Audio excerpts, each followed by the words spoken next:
The night air rests softly over the Nile River. The water moves almost without a sound beneath the dark sky. Gentle ripples catch the pale light of distant stars. Along the riverbanks, clusters of mud brick homes sit quietly beneath the weight of the warm desert night. Most people are asleep now. Oil lamps have burned low. Small cooking fires have faded into glowing red embers. The world feels still. Only the faint sounds of insects and the distant murmur of moving water remain. In a small village beside the river, a child sleeps on a woven reed mat. The room is simple. The walls are made of dried mud brick. The roof above is built from wooden beams covered with reeds and packed earth. The air inside feels warm even after sunset. There are no soft beds. No private rooms.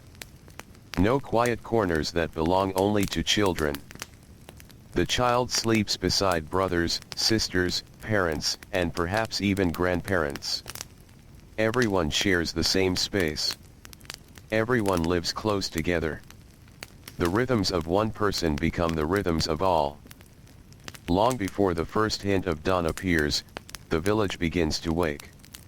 The child does not wake because of an alarm. There are no clocks. Instead, life follows the ancient patterns of light, heat, and labor. A rooster calls somewhere beyond the walls. Sandals scrape across packed earth floors. A mother stirs beside a small grinding stone. Outside, someone coughs. A donkey shifts in its sleep. The village slowly opens its eyes. The child rises with everyone else. There is little choice. For most children in ancient Egypt, freedom is not something that exists in the way we might imagine. Childhood is not a separate world protected from responsibility. It is not a long season of play stretching across many years. From an early age, children become part of the work that keeps a household alive. The river does not wait. The crops do not wait. The animals do not wait. And so the child learns to move within the needs of the family. The morning begins in darkness. A mother kneels beside a grinding stone. Her hands move in familiar circles as grain becomes flour. The work is slow. It requires strength. Tiny particles of grain dust drift into the air. The child watches. Perhaps the child helps. Small hands carry baskets. Small hands gather fuel. Small hands sweep away dust. Nothing seems unusual about this. Everyone contributes. Everyone has a place. Outside, the eastern horizon begins to lighten.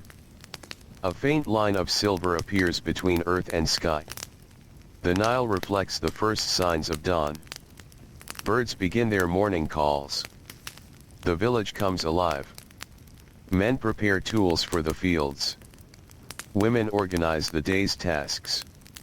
Children move among them. A boy may accompany his father to farmland beyond the village. A girl may remain near the household to assist with food preparation, water collection, and younger siblings. The exact details vary from family to family. Yet one thing remains consistent. Work arrives early. The child follows dusty paths worn smooth by generations of feet. The earth beneath the sandals feels cool now, though everyone knows it will grow hot before midday. The smell of damp river mud drifts through the morning air. Farmers walk quietly toward their fields. Some carry wooden hoes across their shoulders. Others guide animals that will help with labor. The child walks among them. Not as a visitor. Not as an observer. But as part of the daily routine. The Nile has shaped every aspect of life. Its yearly floods bring fertile soil. Its waters support crops. Its currents connect villages. Its presence determines survival. Children learn this very early. Long before they understand kings or temples or distant cities, they understand the river. They understand where water comes from. They understand how crops grow. They understand that food appears only after many days of effort. As sunlight spreads across the fields, work begins. Farmers bend low. Hands press seeds into dark soil. Animals pull simple tools through the earth. Children assist wherever they can. A young child may scare birds away from newly planted fields. Another may carry water. Another may gather tools. The tasks seem small, but they matter. Every helping hand matters. The sun continues to rise. Its warmth spreads steadily across the landscape. The cool comfort of dawn begins to disappear. Soon the heat arrives. It settles over the land like a heavy blanket. The child feels it on bare arms and neck. Sweat forms. Dust sticks to skin. Yet work continues. Ancient Egypt is a place of routines. Long, repeating routines. The same fields. The same river. The same paths. The same labor. Day after day. Season after season. Children grow up inside these patterns. Their world is often small. Many never travel far from the places where they are born. The village becomes the center of life. The nearby fields become familiar as bedrooms. Every tree. Every bend in the river. Every irrigation channel. All become part of memory. As the morning advances, the village grows quieter. Most adults are working. Many children are working too. Only the youngest remain close to home. A toddler plays in the dust while an older sister watches nearby. A baby rests beneath the shade of a simple shelter. The sounds of daily life continue. Grinding grain. Moving baskets. Calling animals. Drawing water. These sounds form the background music of childhood. No one speaks of childhood as a special protected stage of life. Children are expected to learn, to observe, to imitate, to become useful members of the household. Learning happens everywhere. It happens while carrying water. It happens while preparing food. It happens while tending animals. It happens while sitting quietly beside older relatives. Knowledge moves through families. One generation teaching another. Not through formal lessons most of the time, but through repetition, observation, practice. The child watches how bread is made. The child watches how nets are repaired. The child watches how tools are maintained. Skills become habits. Habits become routines. And routines become life. As midday approaches, the heat becomes intense. The sky above is clear and bright. Shadows shrink beneath people's feet. The air feels almost motionless. Workers seek moments of relief whenever possible. A tree's shade becomes valuable. A mud brick wall offers protection from direct sunlight. The child rests briefly beside family members. A simple meal appears. Perhaps bread. Perhaps onions. Perhaps dates. Perhaps fish from the river. The meal is modest. Yet after hours of labor, it feels satisfying. People eat quietly. Energy is precious. The afternoon stretches ahead. After resting, work resumes. The child returns to familiar tasks. The rhythm continues. Hours pass slowly beneath the sun. Far away, beyond villages and fields, great monuments rise across Egypt. Temples. Palaces. Massive stone structures. Yet for ordinary children, daily life remains focused on much smaller concerns. Food. Water, shelter, family, work. The grandeur of kings exists somewhere beyond the horizon. The child knows the immediate world instead. The rough texture of reed baskets. The smell of baking bread. The weight of water jars. The warmth of river mud between toes. The sound of wind moving through date palms. These are the details that shape experience. As afternoon begins to soften toward evening, activity slowly changes. Workers prepare to return home. Animals are gathered. Tools are cleaned. The child walks familiar roads once again. Dust rises beneath moving feet. The village grows busier. People return from fields. Voices fill the air. Children who spent the day in different places come together again. Some carry bundles. Some carry baskets. Everyone brings something home. Evening meals require preparation. Water must be collected. Animals need attention. Fires must be tended.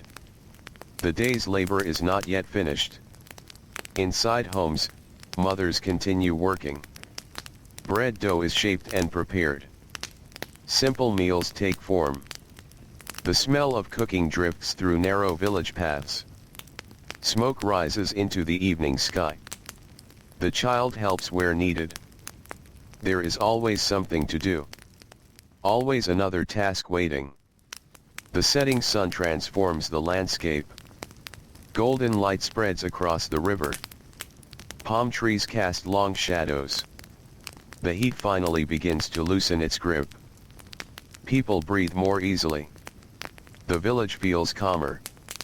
For many children, this may be one of the most pleasant parts of the day. Work slows. Darkness approaches. The sky turns shades of orange and purple. Families gather. Stories are shared. Not grand stories every night. Often simple conversations. Observations. Memories. Plans for tomorrow. Life remains deeply connected to family. A child's identity is woven tightly into the household. Personal independence is limited. Choices are limited. Responsibilities come early. Yet strong bonds often develop through constant proximity. People spend nearly every hour together. Working together. Eating together. Sleeping together. Living together. Night settles gradually across the Nile Valley. The stars appear one by one. The air cools slightly. Oil lamps flicker inside homes. Shadows dance across mud brick walls. The child grows tired. The day has been long. The body feels heavy. Hands ache. Feet ache. Eyes begin to close. Tomorrow will be similar. The river will still flow. The sun will still rise. Work will still wait. Before sleep comes fully, the child may hear distant sounds drifting through the darkness. A dog barking.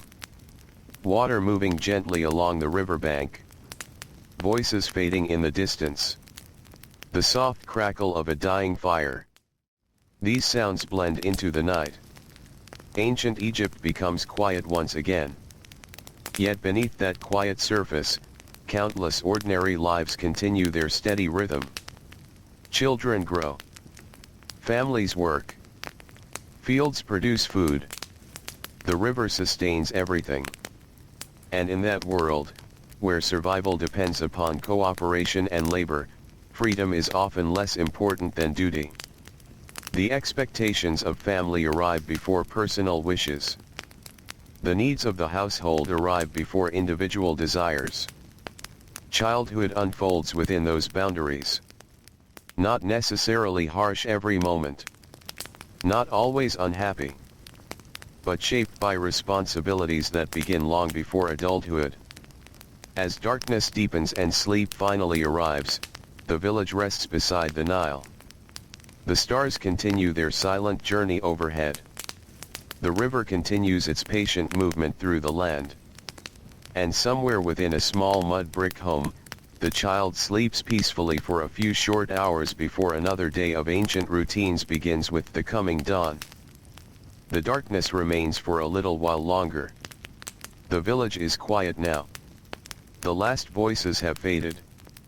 The final lamp flames have burned low. Across the Nile Valley, thousands of families sleep beneath flat roofs and mud brick walls while the river continues its endless journey through the night. The child sleeps among family members. The room is warm.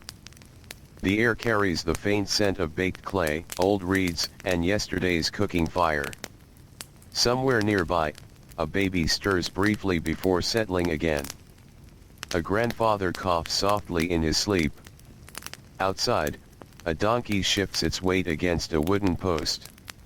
Nothing is completely silent. Yet the sounds are gentle. They belong to the ordinary life of the village. Above, the stars shine with remarkable brightness.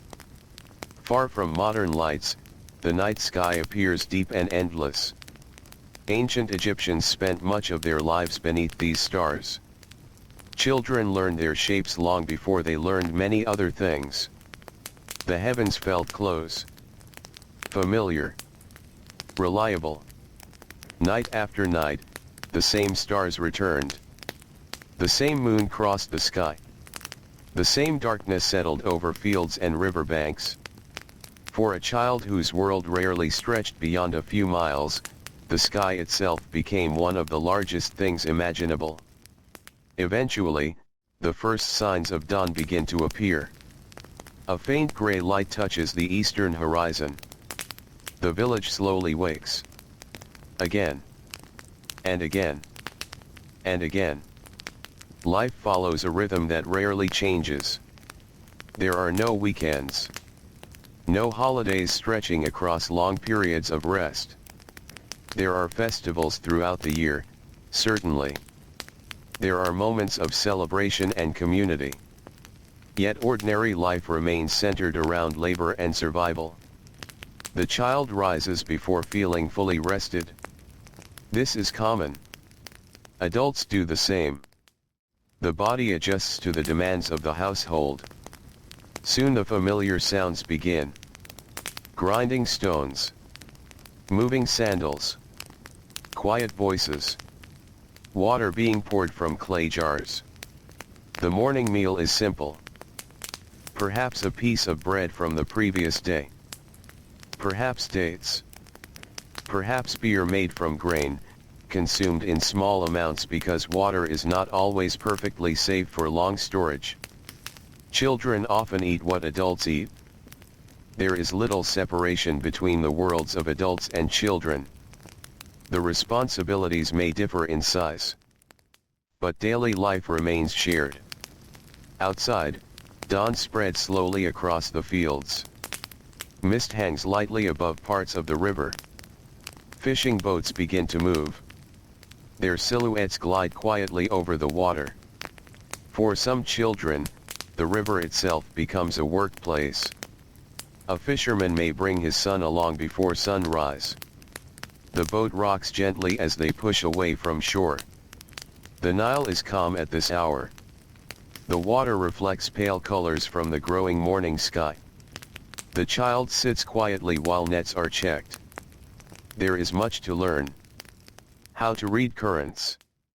How to repair torn rope. How to understand weather. How to recognize the habits of fish. Knowledge comes through observation. Years pass this way. Small lessons repeated many times. The father may not explain every detail. Instead, the child watches, learns, practices, makes mistakes, learns again. This slow process shapes much of childhood. Elsewhere, another child begins a different morning. Perhaps she carries water from a nearby source. The clay jar feels heavy. The path is familiar. She has walked it countless times. The sun has barely risen, yet the day already contains responsibilities.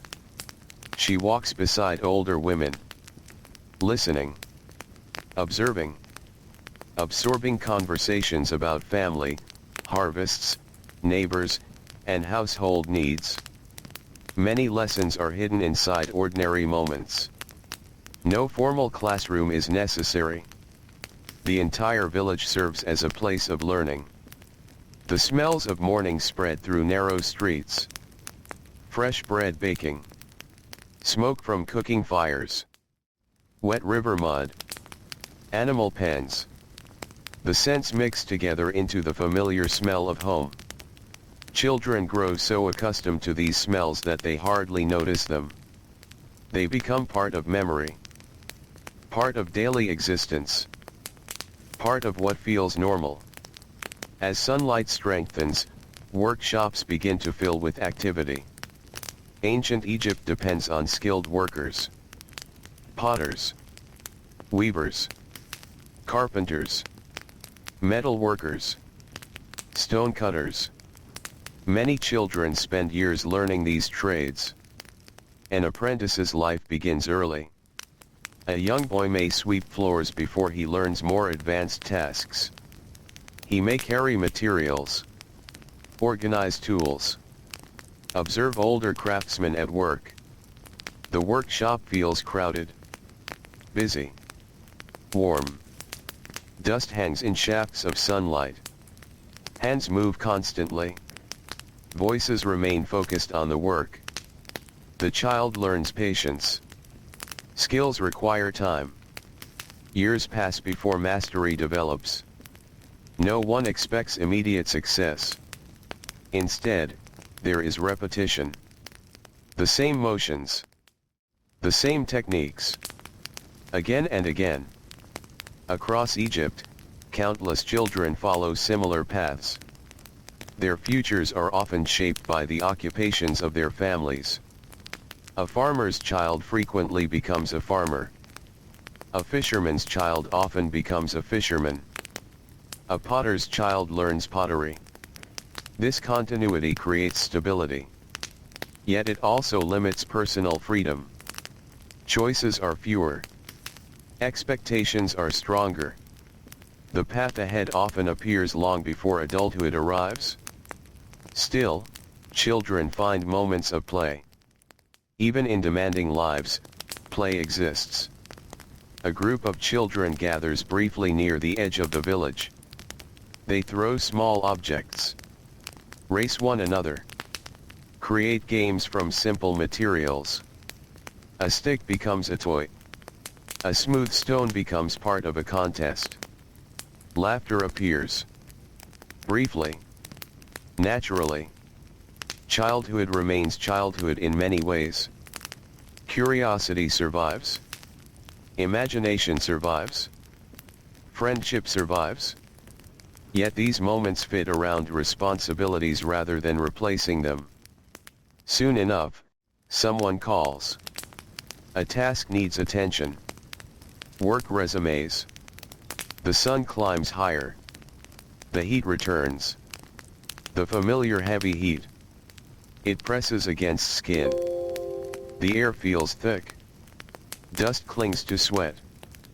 Children experience the same physical demands as adults, though often on a smaller scale. Fatigue becomes a familiar companion. By midday, many workers seek shade. A wall. A tree. A simple shelter. Anywhere that offers relief. The child sits quietly beside family members. Perhaps chewing bread slowly. Perhaps drinking water carefully. Conversations drift through the warm air. News travels this way. Stories travel this way. Knowledge travels this way.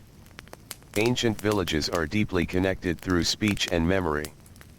Few written records belong to ordinary people. Instead, information moves from person to person. Children absorb these stories naturally. They hear about harvests from years ago. Floods that changed the landscape.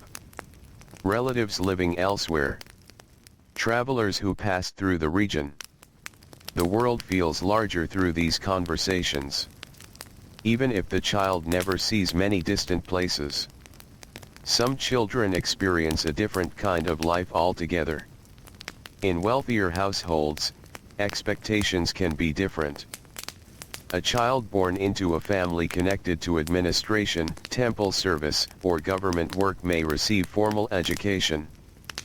Such opportunities remain limited. Most people never attend schools in the way we imagine them. Yet some boys learn reading and writing. For these children, the path toward becoming a scribe may begin early. The life of a scribe differs greatly from life in the fields. The work is still demanding, but it requires careful attention rather than physical strength. The child sits with writing materials, papyrus sheets, brushes, ink. Lessons involve repetition, symbols copied again and again, words practiced repeatedly, mistakes corrected. Patience remains essential. Writing is difficult. The system contains many signs, many meanings, many details to remember. A young student spends years developing skill. Even here, freedom remains limited. Education serves practical purposes. The child studies because a future role awaits. Responsibilities still shape daily life. As afternoon stretches onward, Egypt slows beneath the heat. The landscape appears almost motionless. Animals seek shade. Workers move more carefully. The bright sunlight reflects from pale stone and dusty ground. The child feels tired. Perhaps hungry. Perhaps thirsty. Yet the day continues. The work continues. In villages throughout the Nile Valley, children learn endurance. Not through deliberate teaching. Simply through experience. They rise early. Work steadily. Rest briefly. Continue. Season after season. Year after year. This rhythm becomes normal. And because it is normal, few question it. The idea of personal freedom means something different in such a world. Survival depends on cooperation. Households function because everyone contributes. Even children. Especially children. Their labor may be lighter than that of adults, but it remains important.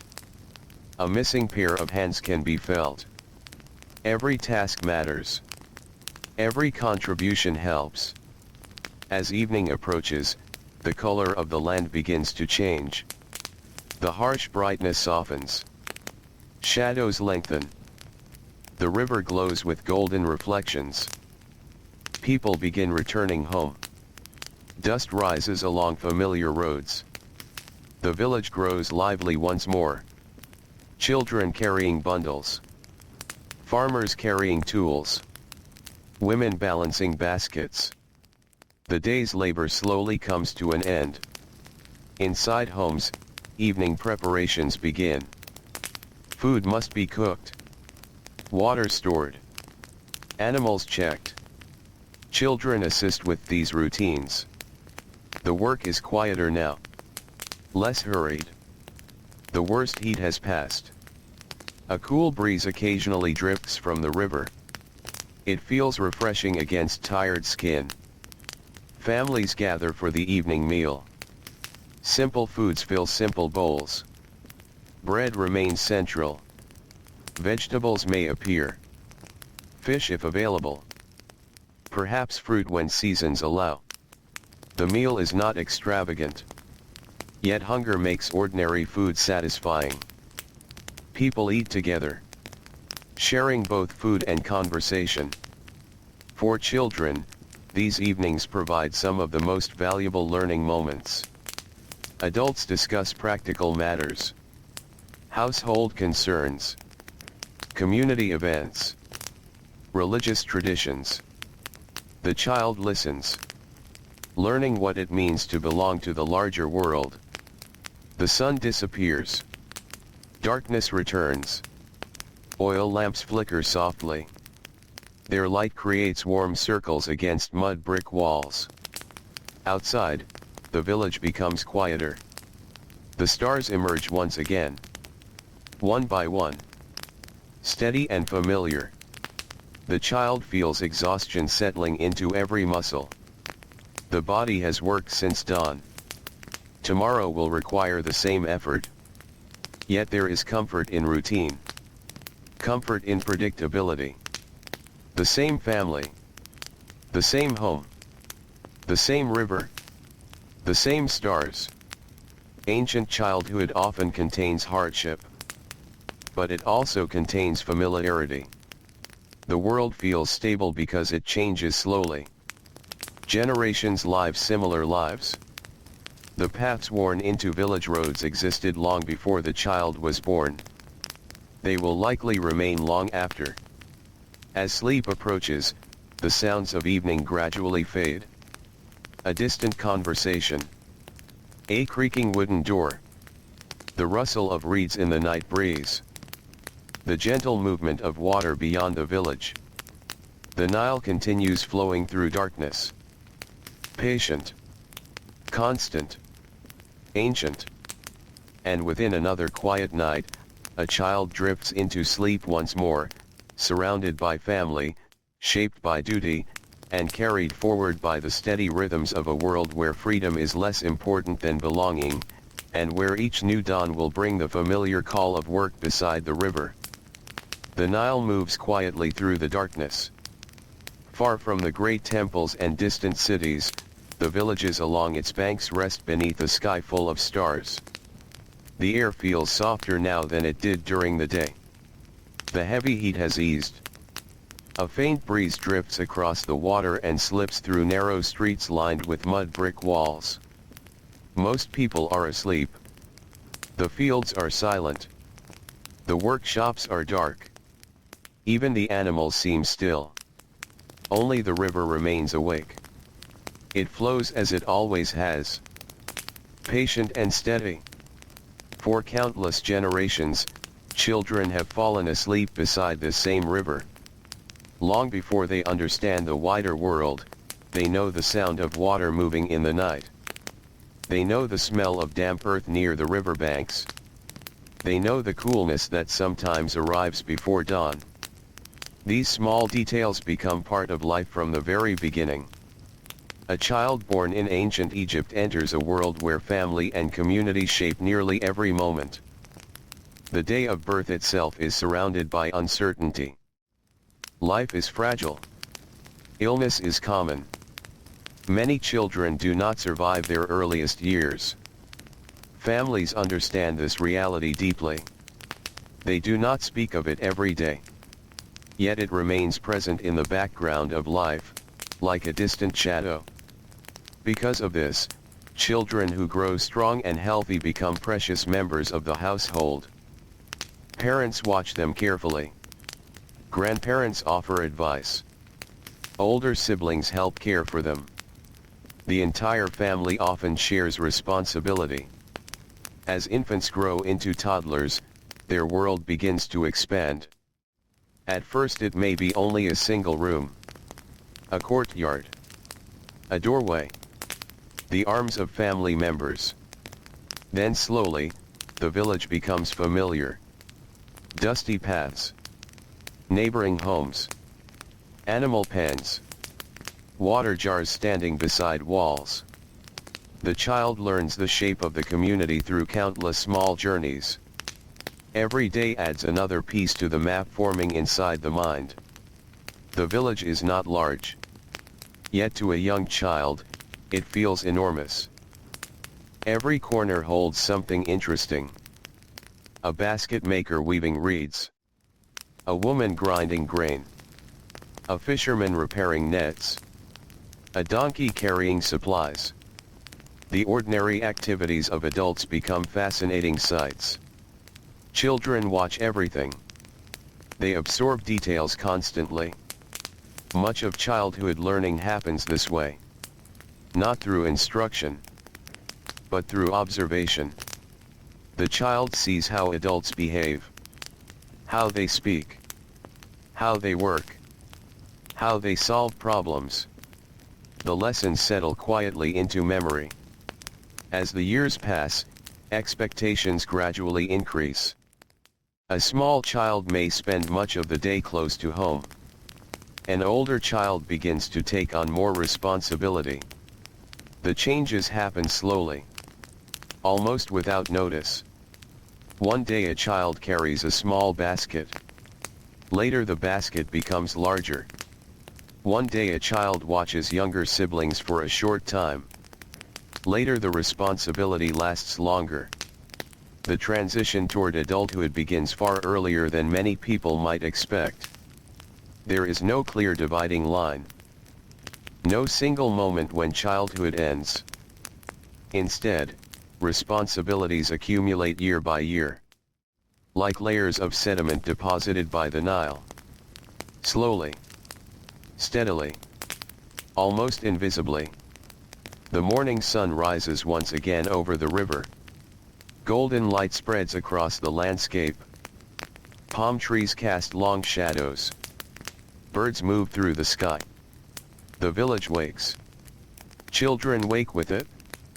Some are still sleepy. Others spring up quickly. But everyone understands what comes next. The routine rarely changes. Work waits. The fields need attention. The animals need care. The household needs assistance. The child steps outside into the growing daylight. The ground beneath bare feet or simple sandals feels cool for now. Soon the sun will warm everything. Soon the familiar heat will return. For a brief moment, however, the morning feels pleasant, fresh, peaceful.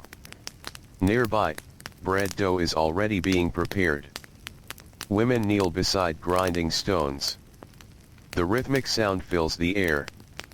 Stone against grain. Again and again. Hour after hour. This work is so common that children grow up hearing it almost every day.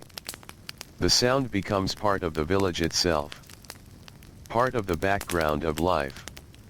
The smell of fresh bread soon follows. Warm and comforting. Simple foods form the center of most meals. Bread is everywhere.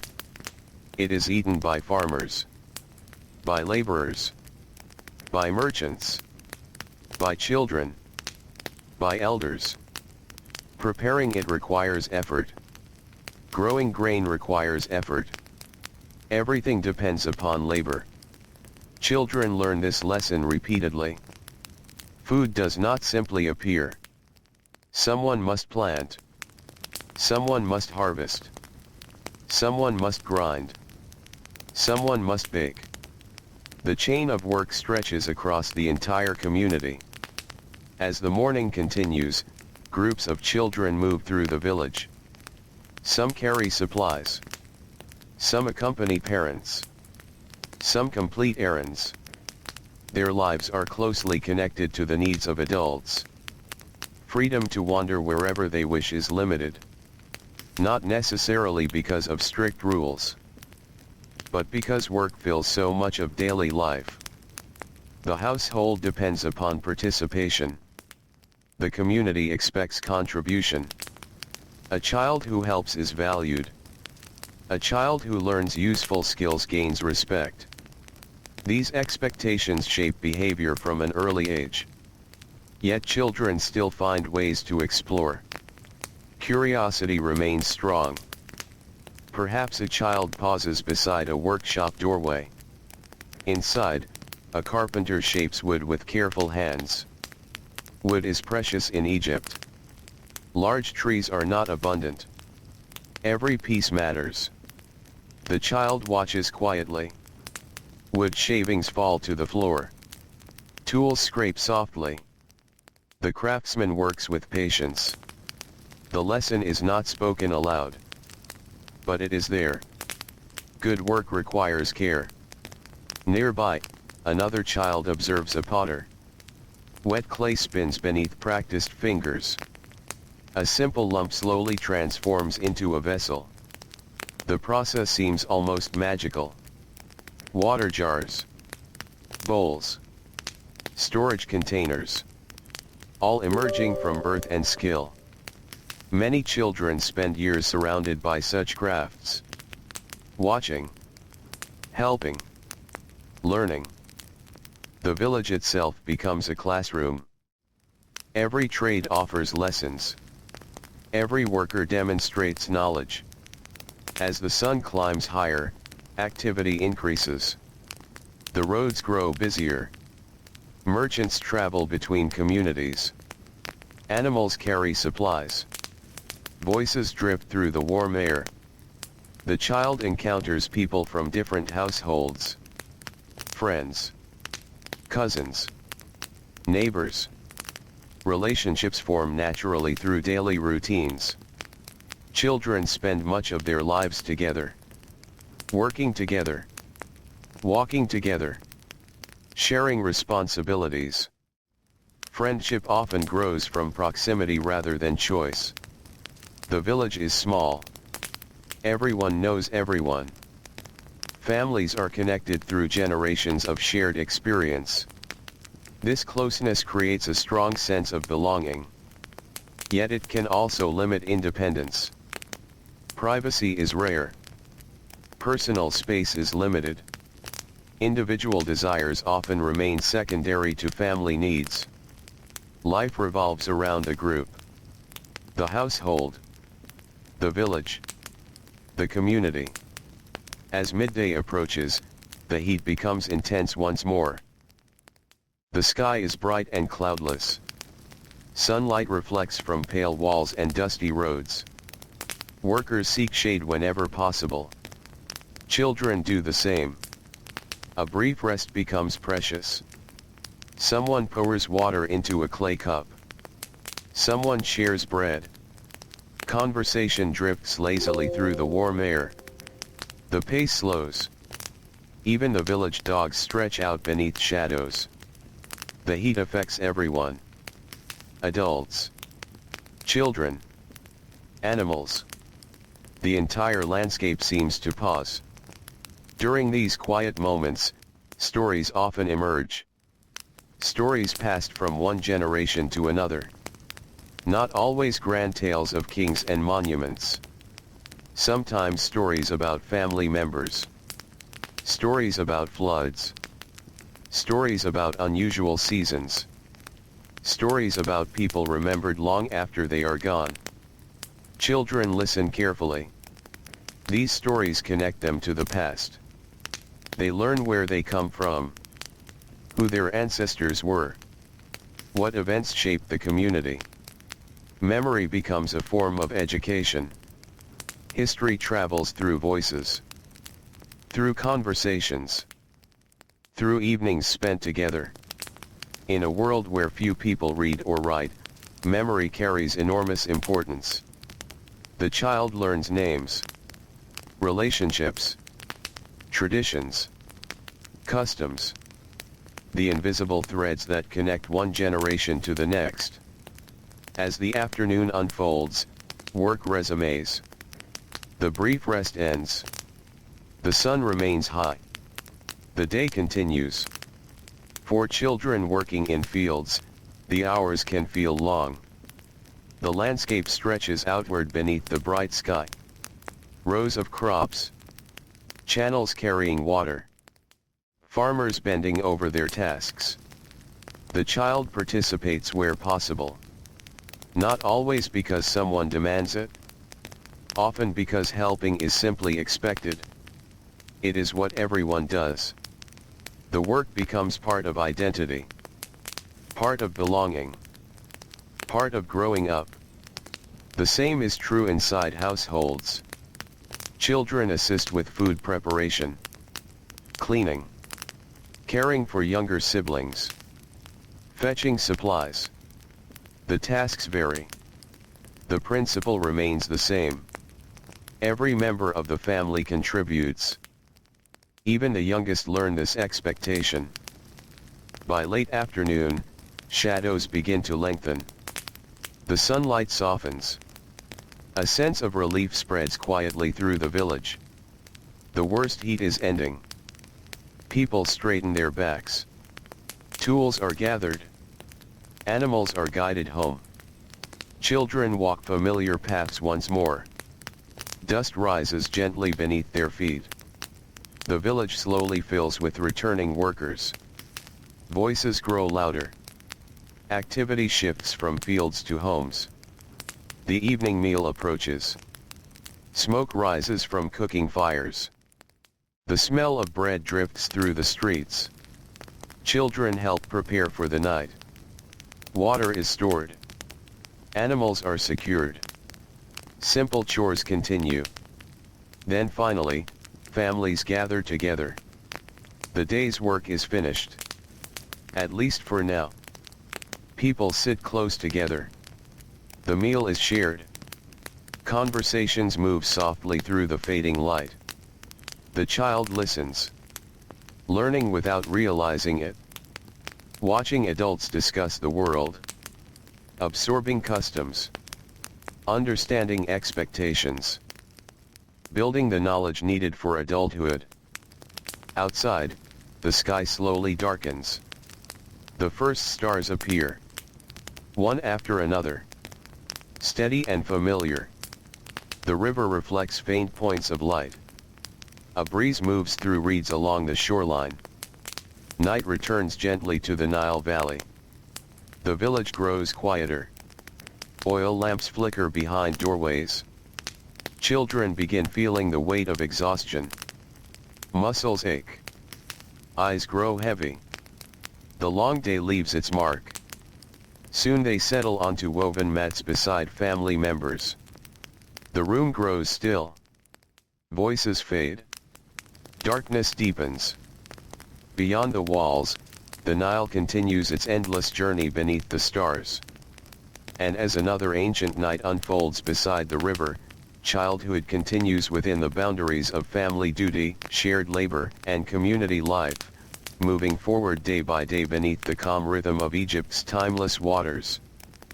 The river glimmers beneath the moonlight. Far across the dark waters, the outlines of palm trees stand quietly against the night sky. The village rests once again. Mud brick walls hold the warmth of the day. Reed roofs sit motionless beneath the stars. The sounds of labor have disappeared, leaving only the gentle voice of the Nile moving through the darkness. Inside one small home, a child sleeps deeply. The day has been long. The body is tired. Hands that carried baskets now rest quietly. Feet that walk dusty roads lie still upon a woven mat.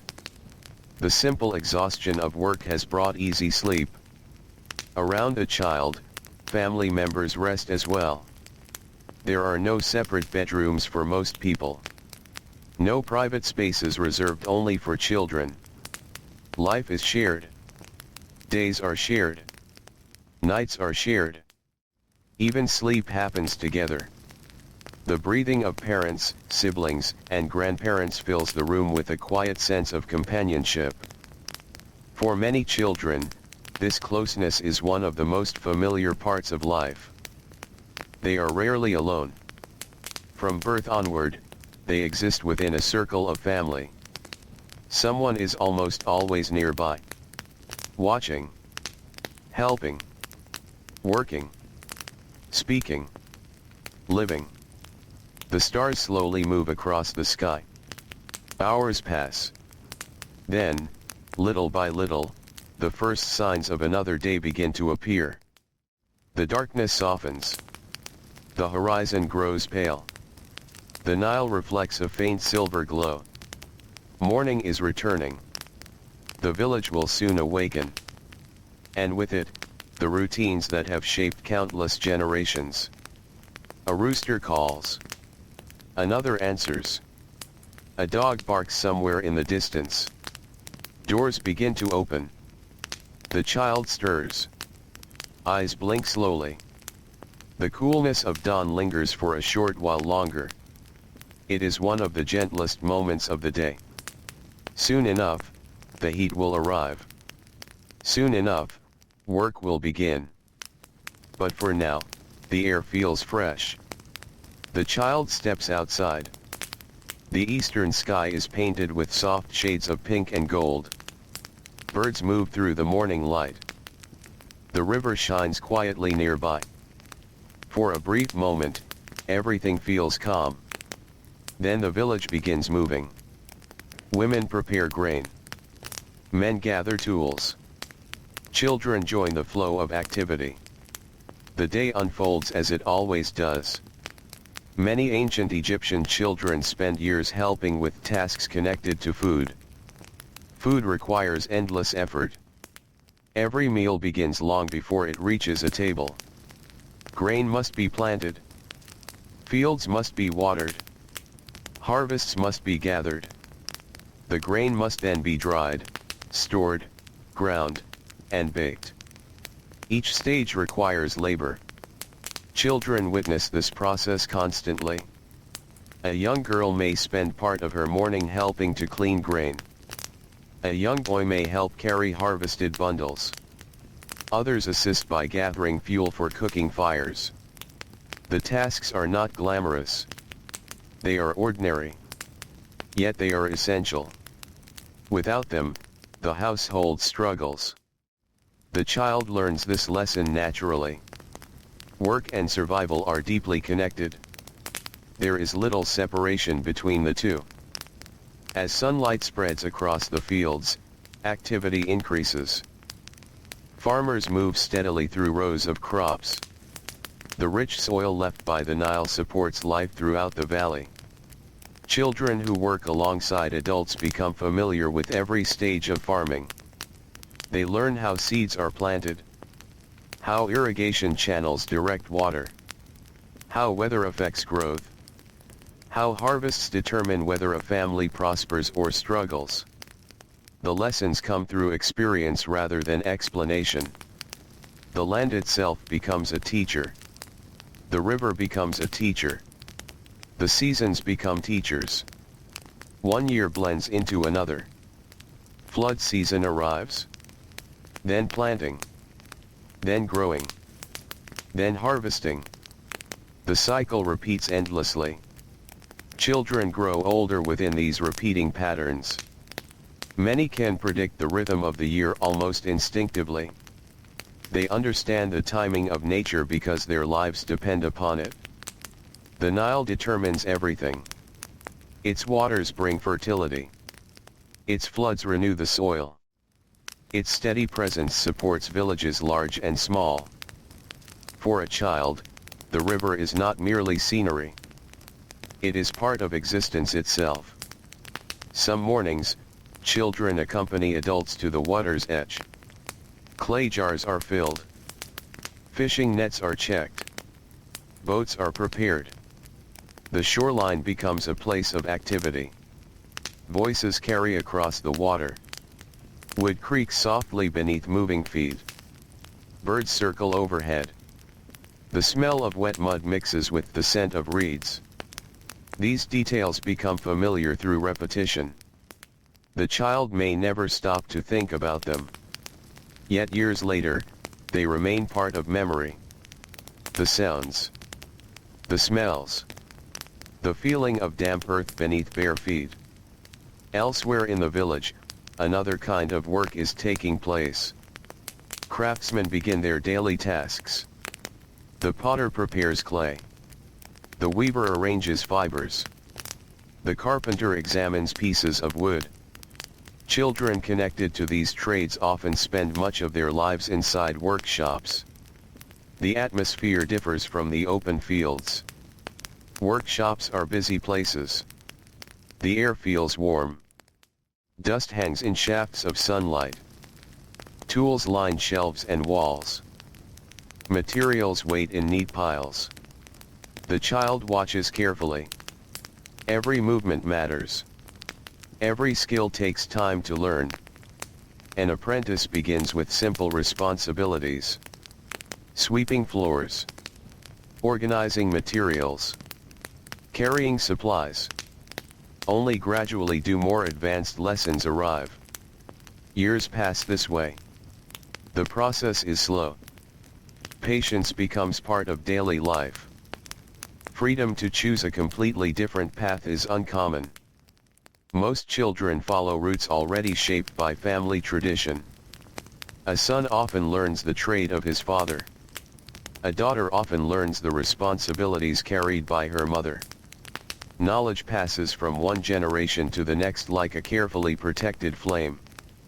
As the morning becomes afternoon, the familiar heat settles across the landscape. The sunlight grows intense. Stone surfaces become hot beneath sandals.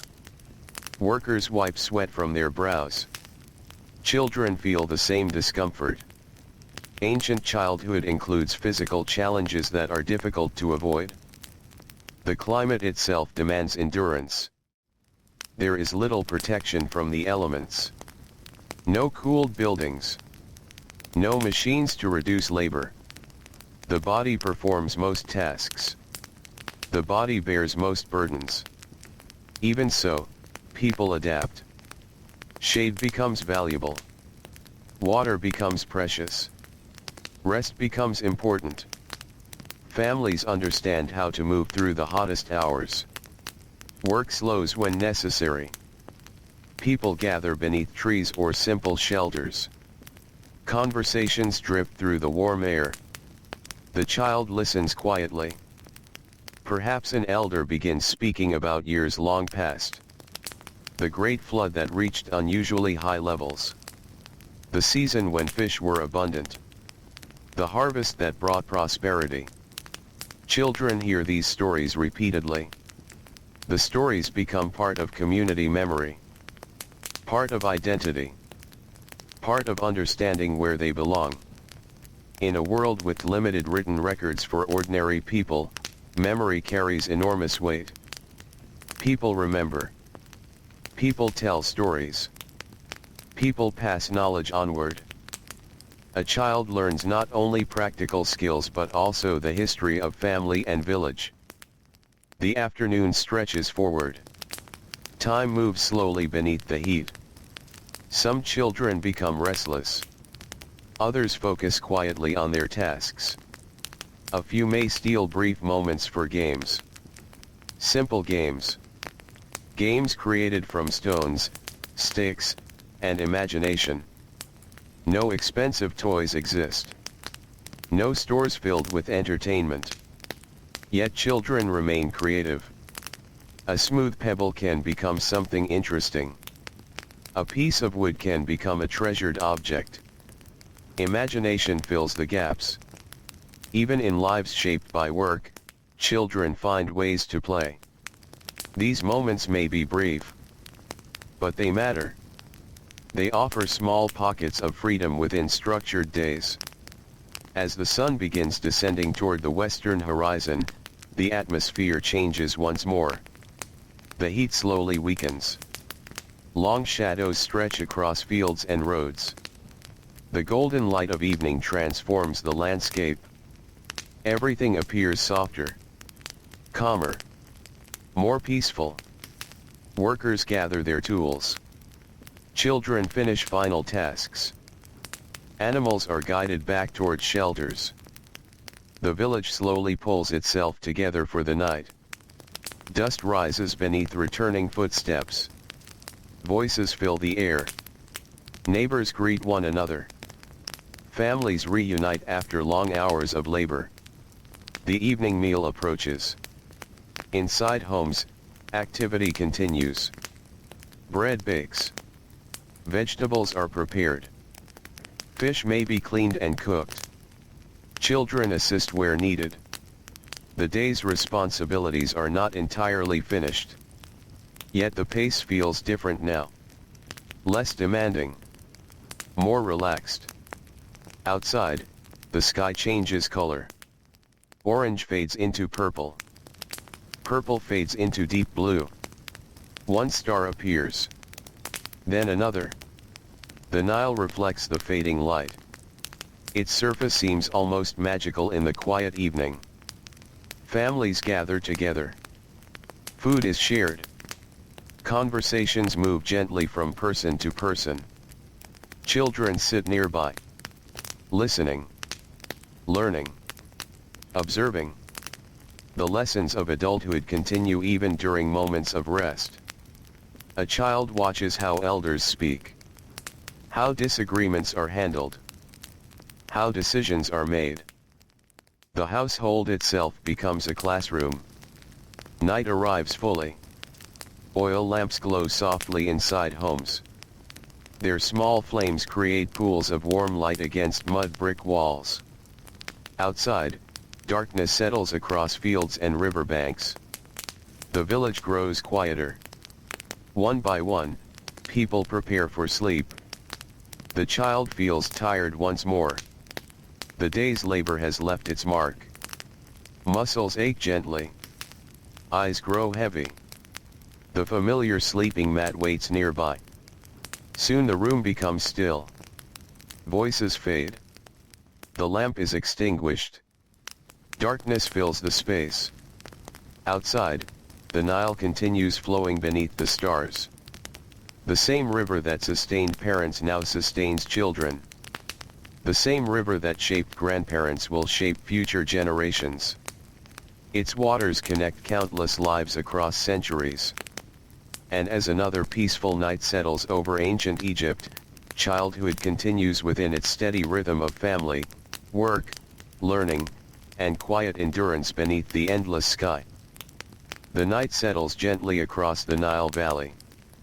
The river moves through the darkness with the same calm patience it showed yesterday, and the day before that, and countless days before any living person can remember. Moonlight drifts across the water. Reeds sway softly near the banks. The warm scent of earth lingers in the air. Most of the village is asleep. The workshops are silent. The fields are empty. The cooking fires have faded into ash. Only a few faint sounds remain. A distant animal shifts in its sleep. A breeze brushes against a roof of reeds. Somewhere near the river, water laps quietly against the shore. Inside a small mud brick home, a child sleeps beside family members. The room is dark. There are no bright lights. No glowing windows. No noise from distant roads. The night feels deep and complete. Ancient darkness is different from the darkness most people know. Once the sun disappears, much of the world disappears with it. The village shrinks into a few small circles of lamplight. Beyond them lies shadow. Beyond the shadow lies the river. Beyond the river lies the desert. And above everything stretches the endless sky. The child grows up beneath this sky. Night after night. Season after season. The stars become familiar companions. Certain patterns appear again and again. Certain bright points always seem to return. Long before formal education reaches most children, they learn to recognize parts of the heavens simply through observation. The sky is always there. Always watching over the sleeping village.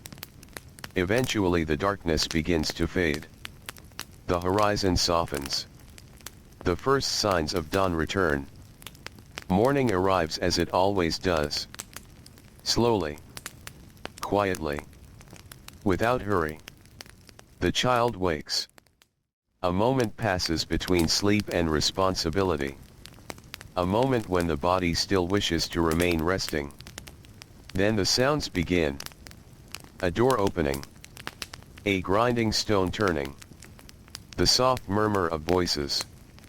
Another day has begun. The routine continues. Many children in ancient Egypt spend much of their lives helping care for younger brothers and sisters. Large families are common. Parents have many responsibilities. Work demands much of their time. Older children often become helpers. A young girl may carry an infant sibling on her hip while moving through household tasks. A young boy may watch younger children while adults complete urgent work nearby. Responsibility arrives gradually. No ceremony announces it. One day an older child is simply trusted with more. Then more again. And eventually even more. This trust is important. It signals growing maturity. It shows that the family depends upon the child. Dependence creates purpose. Yet it also limits freedom. A child cannot always go where curiosity leads. Someone may need watching. Something may need carrying. A task may be waiting. Duty follows closely behind daily life. The morning air feels pleasant for a short while. Children move through the village performing familiar tasks. The roads are dusty but well known. Every turn feels familiar. Every house belongs to someone recognized. The village functions almost like a large extended family. People know one another's parents, one another's grandparents, one another's histories. Privacy is uncommon. Reputations travel quickly. Children grow up surrounded by constant observation. Adults notice behavior. Neighbors notice behavior. Relatives notice behavior. This creates a strong sense of belonging. It also creates expectations. People understand their place within the community. The child learns these unwritten rules through experience. No one needs to explain every detail. Life itself provides instruction. As the sun rises higher, the village becomes busy. A merchant arrives from another settlement. His donkey carries goods packed carefully into baskets. Children pause to watch. Visitors bring something unusual into the familiar rhythm of daily life. News may travel with them. Stories from distant places. Information about harvests elsewhere. Reports from towns farther down the Nile. For children whose world remains relatively small, such visitors can feel fascinating. The wider world briefly comes to them. Yet even these moments pass quickly. The merchant continues his journey. The village returns to its routine. The child returns to work. Many children spend time helping with animals. Goats, sheep, donkeys, sometimes cattle. Animals represent wealth and survival. They require attention every day. Water must be provided. Movement must be supervised. Problems must be noticed before they become serious. A child learns how animals behave. Which sounds indicate trouble? Which behaviors seem normal? These lessons are practical, immediate, useful. The knowledge becomes part of adulthood later. For now, it becomes part of childhood. The sun climbs steadily. Heat begins gathering over the land. The cool comfort of morning slowly disappears. Fields shimmer beneath bright light. Dust rises from roads.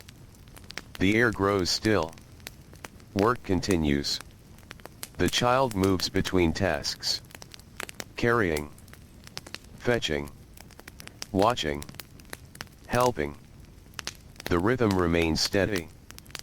Ancient childhood is often built from repetition.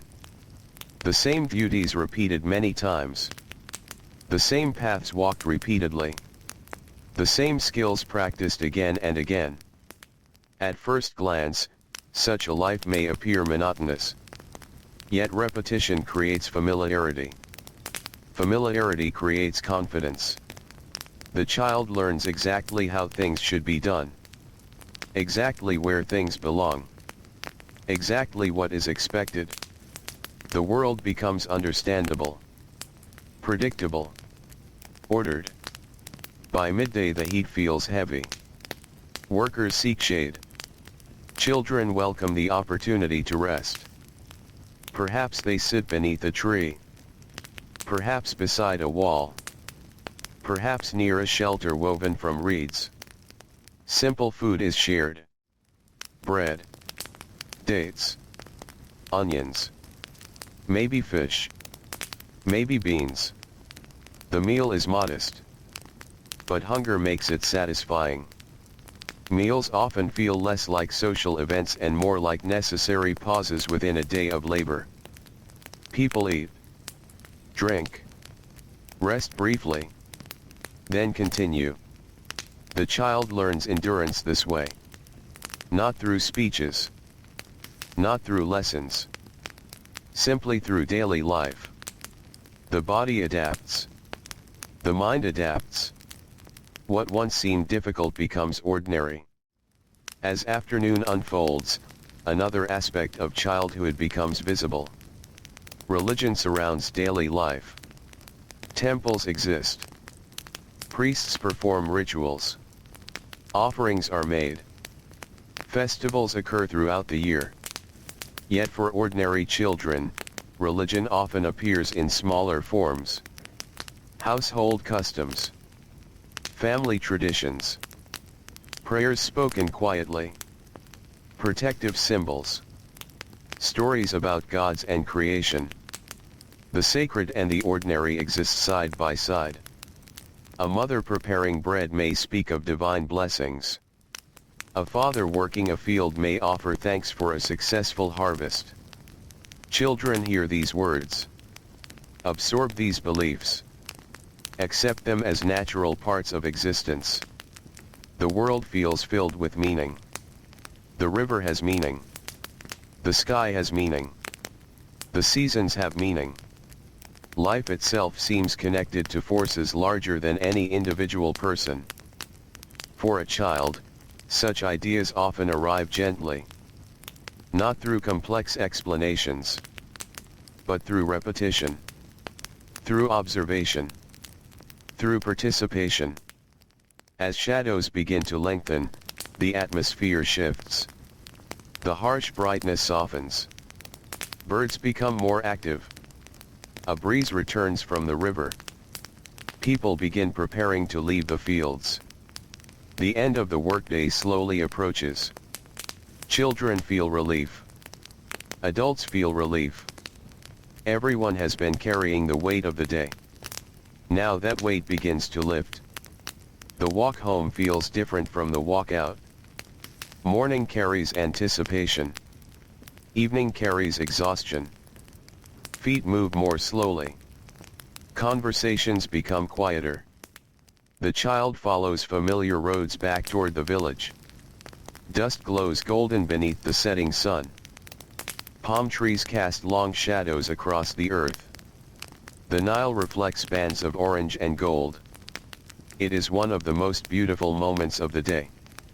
Not because anyone is seeking beauty, but because beauty appears naturally. Without effort. Without announcement. The land simply changes as the sun descends. Evening work remains. Animals need attention. Supplies need organizing. Food requires preparation. Yet the pace feels gentler. The urgency of daylight is fading. Families gather closer together. The village begins turning inward. Cooking fires glow. Smoke drifts upward. The smell of bread spreads through narrow streets. Children help prepare the evening meal. The tasks are familiar. Hands know what to do. Movements require little thought. Repetition has transformed labor into habit. Soon families sit together. Food is shared. Stories are exchanged. Sometimes laughter appears. Sometimes silence. Not every evening is memorable. Most are ordinary. And that ordinariness becomes the foundation of life. Years later, what many people remember are not grand events. They remember familiar evenings. Familiar voices. The smell of food cooking. The sound of family members talking nearby. The comfort of belonging somewhere. The child experiences these moments now without knowing how important they may become. Outside, darkness gathers. The first stars appear. Then many more. The sky fills with light once again. Oil lamps flicker softly. Children begin growing sleepy. The long day has consumed their energy. Work has left its mark upon muscles and bones. The body asks for rest. One by one, households settle into silence. Voices fade. Doors close. The village grows quiet.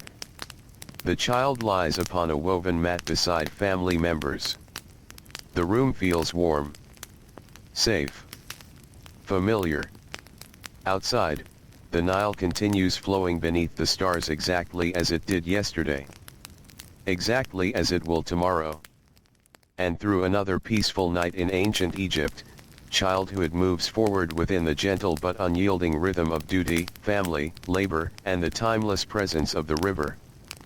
The Nile drifts through the darkness like a ribbon of black glass. Moonlight rests upon its surface. Small ripples catch the pale light and carry it downstream. Along the riverbanks, clusters of sleeping villages lie wrapped in silence. Mud brick homes stand close together. Reed roofs rest beneath the stars. Palm trees sway gently whenever a breeze passes through the night. Everything feels still. Everything feels settled. The child sleeps deeply beside family members. The long day has left little energy for wakefulness. Muscles that carried water jars and baskets have grown heavy. Eyes closed quickly after sunset. The steady rhythm of labor often brings easy sleep. Outside, the night continues. Hours pass unnoticed. The moon slowly crosses the sky. The stars shift their positions. The river never stops moving. For countless generations, it has flowed through the heart of Egypt. Children have grown up beside it, worked beside it, played beside it, dreamed beside it. The river watches over every stage of life. Before dawn, the world remains cool. This brief coolness is precious. It will not last. Soon the sun will return. Soon the familiar heat will spread across the land. But for now, the air feels soft, gentle, almost refreshing. The first signs of morning begin to appear. A faint gray line forms along the eastern horizon. The village slowly wakes. A rooster calls. A door creaks open. Somewhere, a woman begins grinding grain. The sound is steady and familiar. Stone against stone. Again and again. The child opens sleepy eyes. Another day has arrived. Another day much like the one before it. The routine may seem repetitive, yet this repetition forms the foundation of life. People know what must be done. The fields require attention. The animals require care. Food must be prepared. Water must be gathered. The child rises and joins the household. There is little hesitation. This is simply how life works. Everyone contributes. Everyone has responsibilities. The morning light spreads gradually across the Nile Valley. Birds begin their songs. The river glows with soft shades of silver and gold.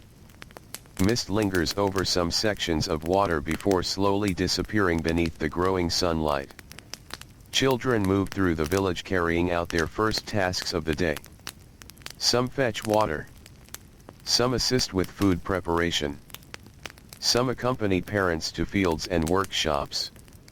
The day unfolds according to patterns that have existed for generations. For many children, one of the earliest lessons involves understanding time without clocks. Time is measured differently here. The position of the sun matters. The behavior of animals matters. The changing seasons matter. The river matters. Children learn to read these signs naturally. They know when morning work should begin. They know when the heat will become strongest. They know when evening approaches. The entire landscape serves as a kind of clock. The child rarely thinks about this. The knowledge becomes instinctive. Like breathing. Like walking. Like recognizing familiar faces. As the sun climbs higher, activity increases throughout the village. Farmers move toward fields.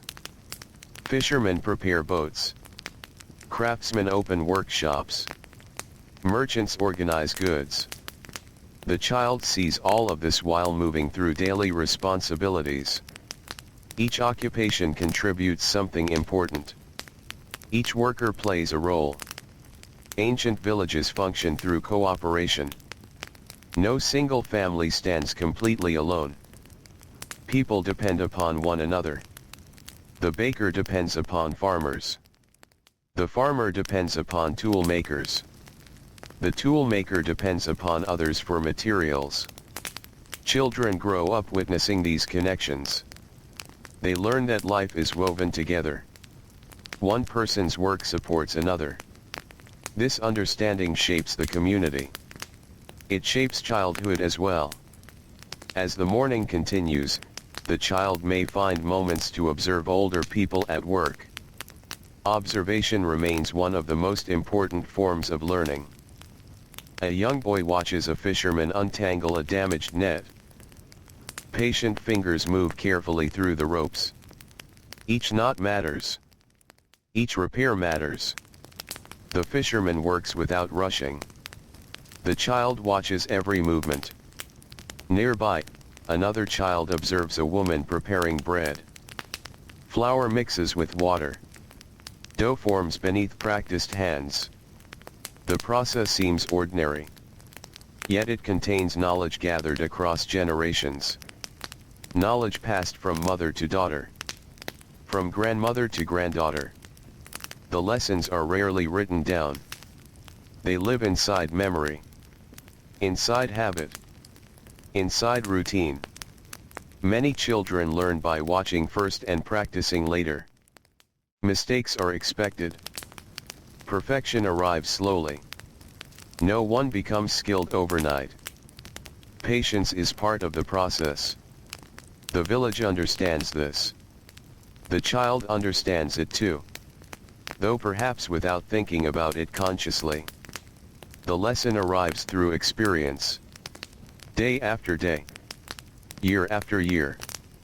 The heat begins building before midday. The sunlight grows stronger. Shadows become shorter. Dust clings to skin dampened by sweat. Workers continue their tasks despite the discomfort. Children continue theirs. Physical effort becomes normal. Not remarkable. Not unusual. Simply part of life. The child learns endurance in small ways. Carrying something a little farther. Working a little longer. Helping with a task that once seemed difficult. Strength develops gradually. The body adapts to daily demands. The mind adapts as well. By midday, the heat feels heavy across the valley. The air seems almost motionless. Even birds become quieter. People seek shade where they can find it. A tree. A wall. A simple shelter. Any protection from direct sunlight becomes valuable. The child sits with family members during a brief pause. Food is shared. Water is passed from hand to hand. The meal is simple. Yet after hours of activity, it feels satisfying. Conversations drift through the warm air. No one speaks loudly. The heat encourages calmness. Voices remain low. Relaxed. The child listens. Adults discuss harvests. Animals. Neighbors. The condition of fields. Perhaps someone remembers a flood from years ago. Perhaps someone mentions relatives in another village. These conversations form an important part of childhood education. Not formal lessons. Not organized instruction. Simply listening. simply absorbing information. Children learn about the world this way. Slowly. Naturally. As afternoon arrives, work resumes. The village returns to motion. The child follows along. Responsibilities continue. There are baskets to carry. Animals to watch. Supplies to move. Small tasks perhaps. Yet meaningful tasks. The household depends upon them. Throughout ancient Egypt, countless children experience similar days. The details vary. One village differs from another. One family differs from another. Yet common patterns remain. Work. Family. Responsibility.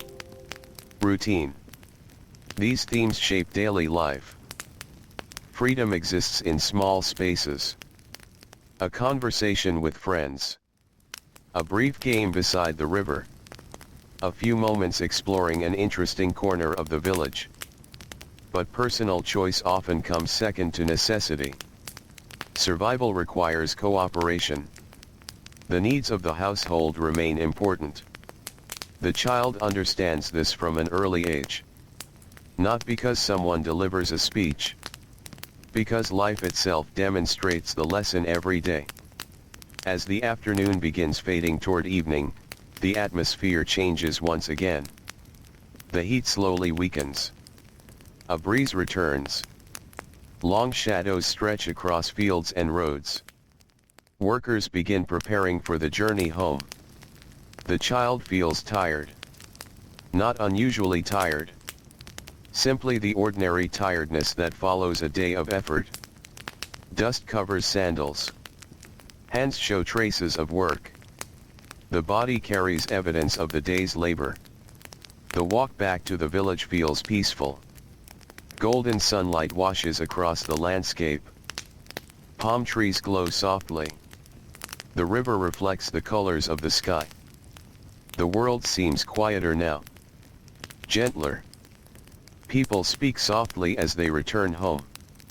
Animals move steadily along familiar paths. Everyone knows the way. Everyone follows routines established long ago. The village becomes lively again as workers arrive. Children reunite with siblings. Parents gather supplies. Cooking fires are prepared.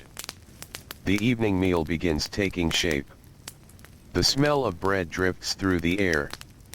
Smoke rises toward the darkening sky. The child assists where needed. Perhaps carrying water. Perhaps gathering fuel. Perhaps helping care for younger brothers and sisters. These tasks feel familiar. Comfortably familiar. The repetition that shapes life also creates a sense of security. People know what tomorrow will probably bring. They know what is expected. The world feels stable. Night approaches. The sun slips below the horizon. Colors fade slowly from the sky. Orange becomes purple. Purple becomes deep blue. Stars appear overhead. One by one. Then many at once. The village settles. Families gather together. Food is shared.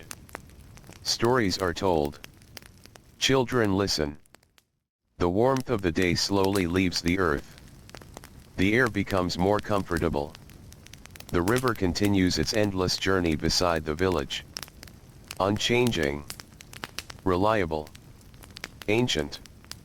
Eventually, sleep returns. The child lies down upon a woven mat.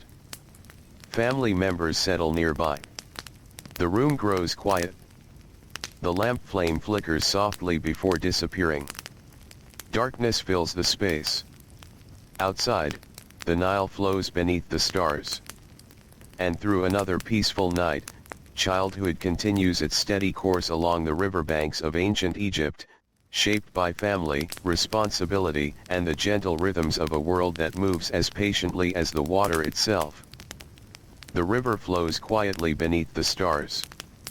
Its waters move through the darkness without hurry, carrying reflections of moonlight across the sleeping land. Along the banks of the Nile, villages rest in silence. Mud brick walls hold the last traces of warmth from the day. Palm leaves rustle softly whenever a gentle breeze wanders through the night.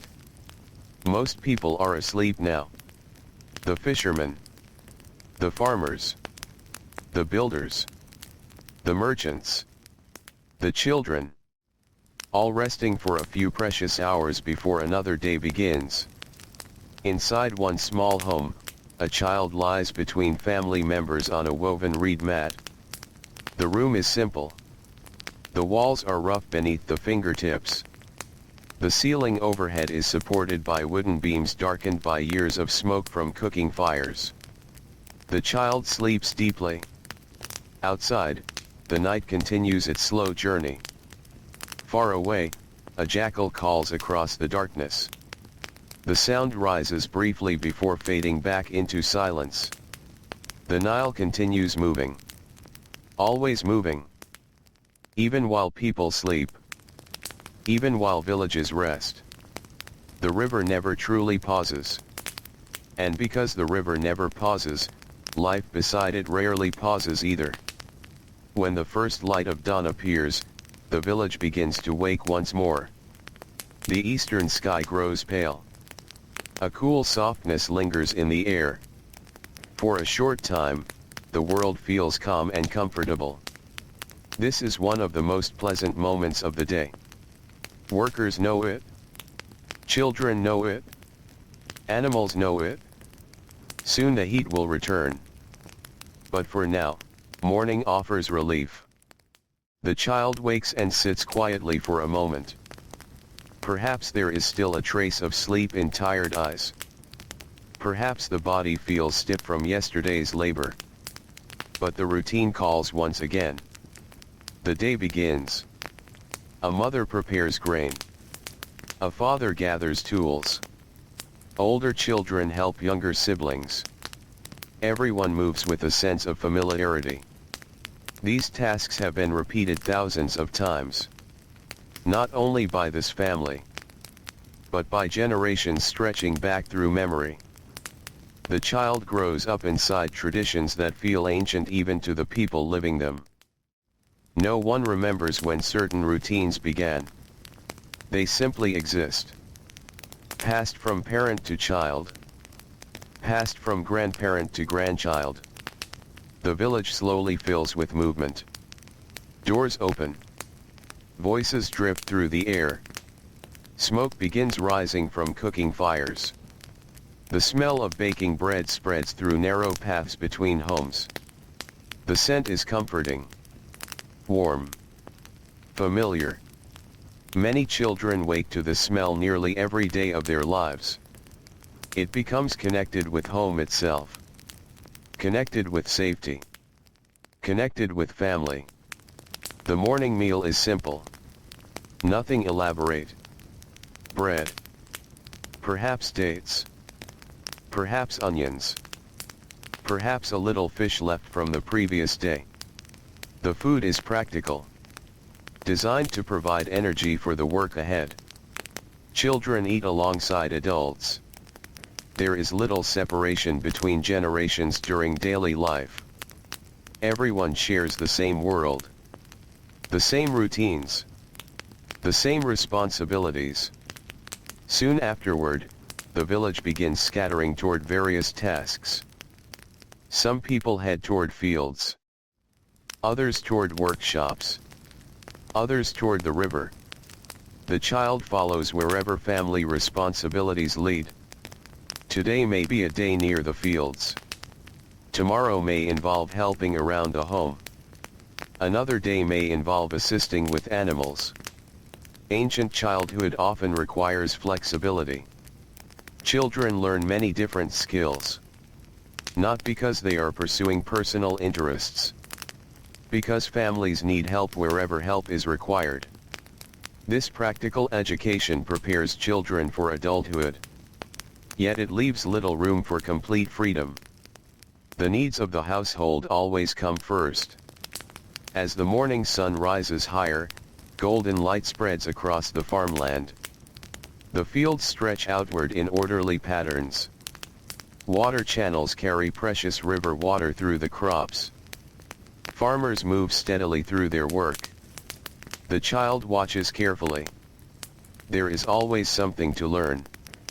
How to recognize healthy plants. How to notice signs of trouble. How to guide animals properly. How to handle tools safely. The lessons arrive through experience.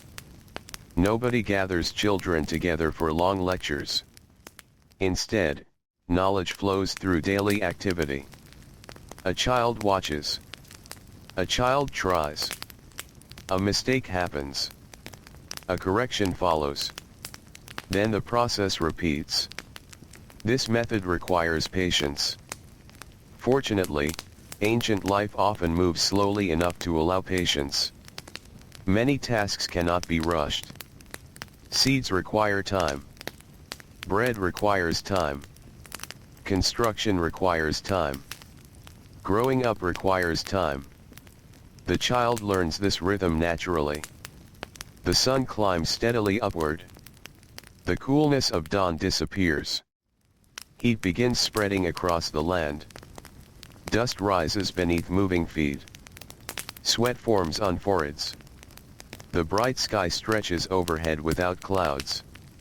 The Nile Valley can feel both beautiful and demanding at the same time. Life flourishes because of the river. Yet the climate remains challenging. Children experience this reality from an early age. They understand what it means to work beneath a hot sun. They understand thirst. They understand fatigue. These experiences become ordinary parts of life. As the day continues, the child may encounter travelers passing through the region. Not everyone remains in one place. Boats move along the river. Merchants travel between settlements. Officials carry messages. Priests journey to temples. The arrival of travelers often creates curiosity among children. New faces stand out immediately. Different accents. Different clothing. Different stories. For a short while, the wider world becomes visible. A merchant might describe distant towns farther north. A boatman might speak of places farther south. The child listens with interest. The stories seem fascinating. Perhaps mysterious. Yet when the traveler leaves, the village returns to its familiar rhythm. The child remains where responsibilities are waiting. The wider world feels distant once again.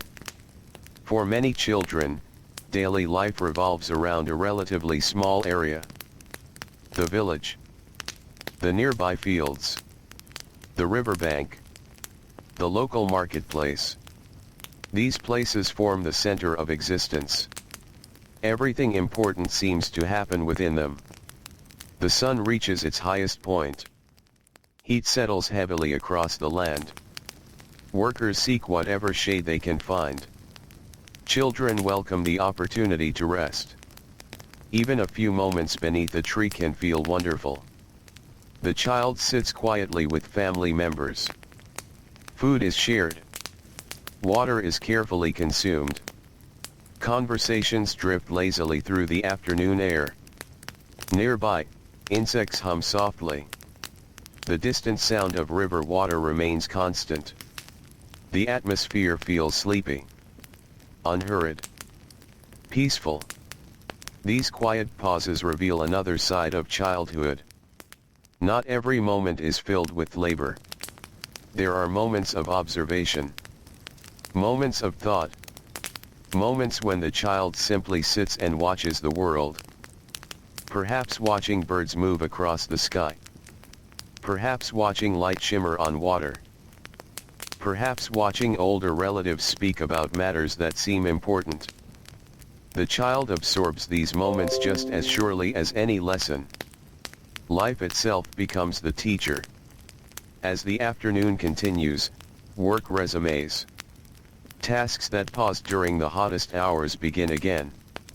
The village slowly comes back to life. Tools are picked up. Animals are guided. Supplies are moved. Children return to their responsibilities. The rhythm feels familiar. Almost comforting. People know what comes next. They know what is expected. The predictability of life creates stability. Even when circumstances are difficult. Even when harvests vary. Even when illness appears. The structure of daily life remains. The child grows up trusting this structure. Trusting the return of dawn. Trusting the return of evening. Trusting the return of the Nile floods that nourish the land. These cycles become the foundation upon which childhood rests. As the day approaches its end, the sunlight softens once again. The harsh brightness fades. Golden colors spread across fields and riverbanks. Workers begin returning home. The child walks familiar paths through drifting dust. Nearby, neighbors do the same. Voices rise gently through the evening air. People greet one another. Exchange small pieces of news. Discuss tomorrow's work. The village slowly gathers itself together. Cooking fires are lit. The smell of bread returns. The scent of roasting fish drifts from some homes. Children assist with final chores before nightfall. Water jars are checked. Animals are secured. Tools are stored safely. The work of the day comes to an end. Families gather for the evening meal. The atmosphere feels different now. Calmer. More relaxed. The pressure of daylight responsibilities has passed. People sit together. Food is shared. Stories are exchanged. Children listen carefully. These evening hours often become important memories. The warmth of family. The glow of lamplight. The comfort of familiar voices. The simple satisfaction of a completed day. Outside, darkness spreads across the Nile Valley. Stars begin appearing overhead. One after another. Thousands of tiny lights filling the vast sky. The child looks upward. Perhaps only for a moment. Yet the sight remains powerful. The heavens seem endless. Ancient. Beautiful. The same stars watched over parents and grandparents. The same stars will watch over future generations. Night deepens. Oil lamps flicker softly inside homes.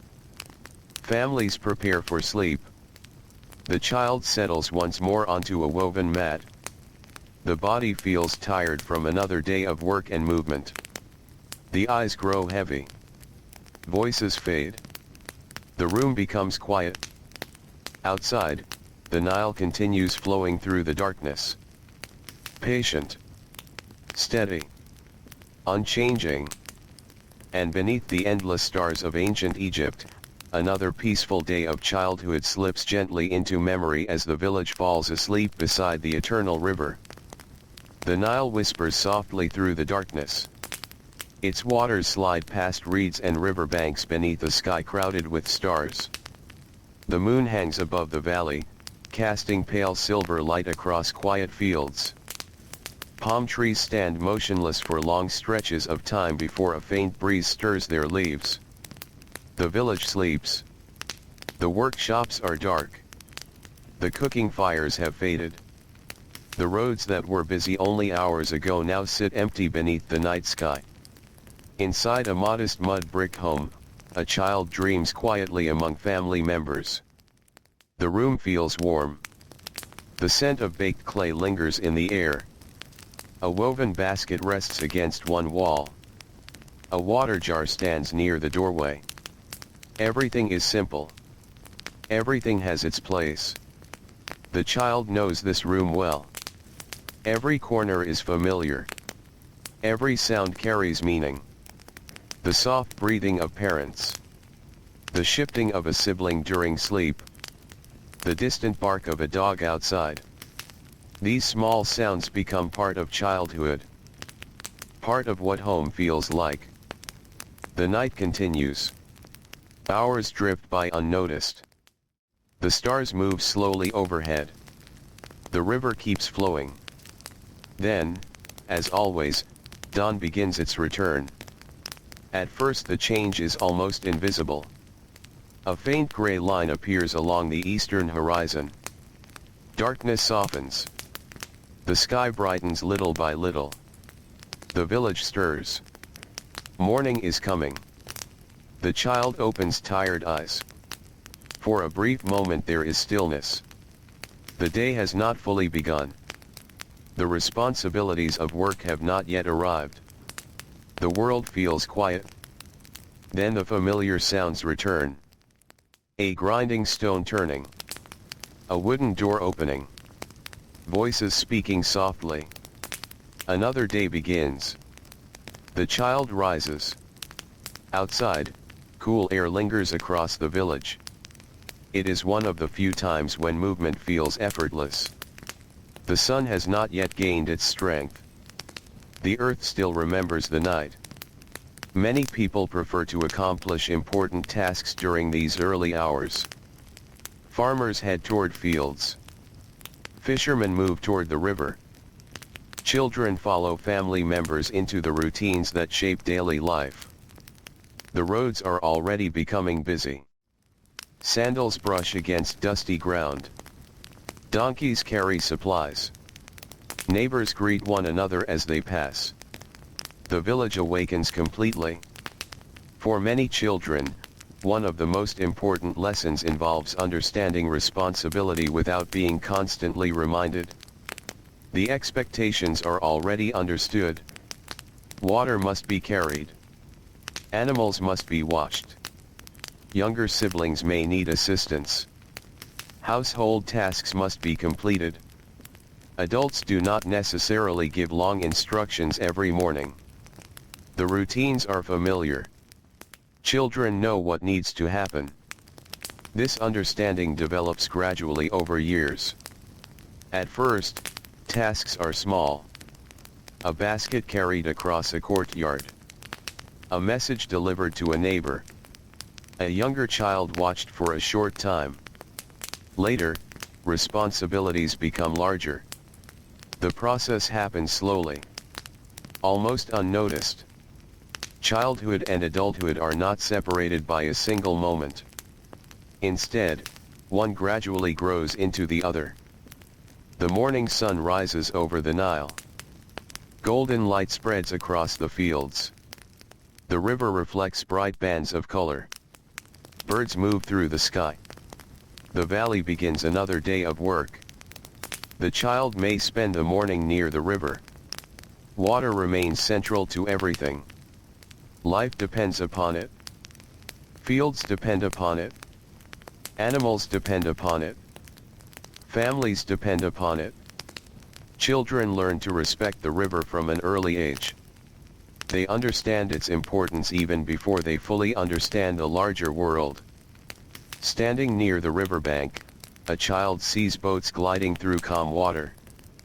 Fishermen prepare nets. Boatmen guide cargo along familiar routes. The river serves as a road connecting distant communities. Stories travel upon it. Goods travel upon it. People travel upon it. The child watches quietly. There is always something interesting happening near the water. The smell of wet mud rises from the shoreline. Reeds sway gently. Small waves touch the bank. The sounds are soothing. Even during busy hours, the river carries a sense of calm. As the morning progresses, work continues throughout the village. The child may help carry supplies between locations. Perhaps grain from storage. Perhaps tools for a workshop. Perhaps baskets filled with produce. The exact task matters less than the larger pattern. Every family needs help. Every household relies upon cooperation. Children become part of this system early in life. Their efforts may seem small, yet those efforts accumulate. A basket delivered, a jar filled, a tool carried, a sibling watched. Small actions support larger ones. The child learns that contribution matters. As the sun climbs higher, workshops become busy. The sounds of craftsmanship fill the air. Wood being shaped, stone being worked, fibers being woven, clay being molded. Each workshop possesses its own atmosphere, its own rhythm, its own smells. The carpenter's workshop smells of wood and dust. The potter's area smells of damp clay. The weaver works among fibers and thread. Children who grow up near these trades become familiar with every detail. Many spend years observing before mastering any skill themselves. Learning happens gradually. A child watches a skilled hand perform a task hundreds of times. Eventually the movements begin to make sense. Eventually the child attempts them. Eventually skill begins to develop. Patience remains important. Nothing happens quickly. The sun reaches its highest point. Heat settles heavily across the Nile Valley. The bright sky seems endless. Dust glows beneath the sunlight. Workers seek shade whenever possible.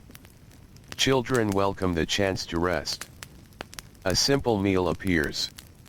Bread. Perhaps beans. Perhaps fish. Perhaps dates. The food is plain but nourishing. People sit together, eating quietly, speaking softly.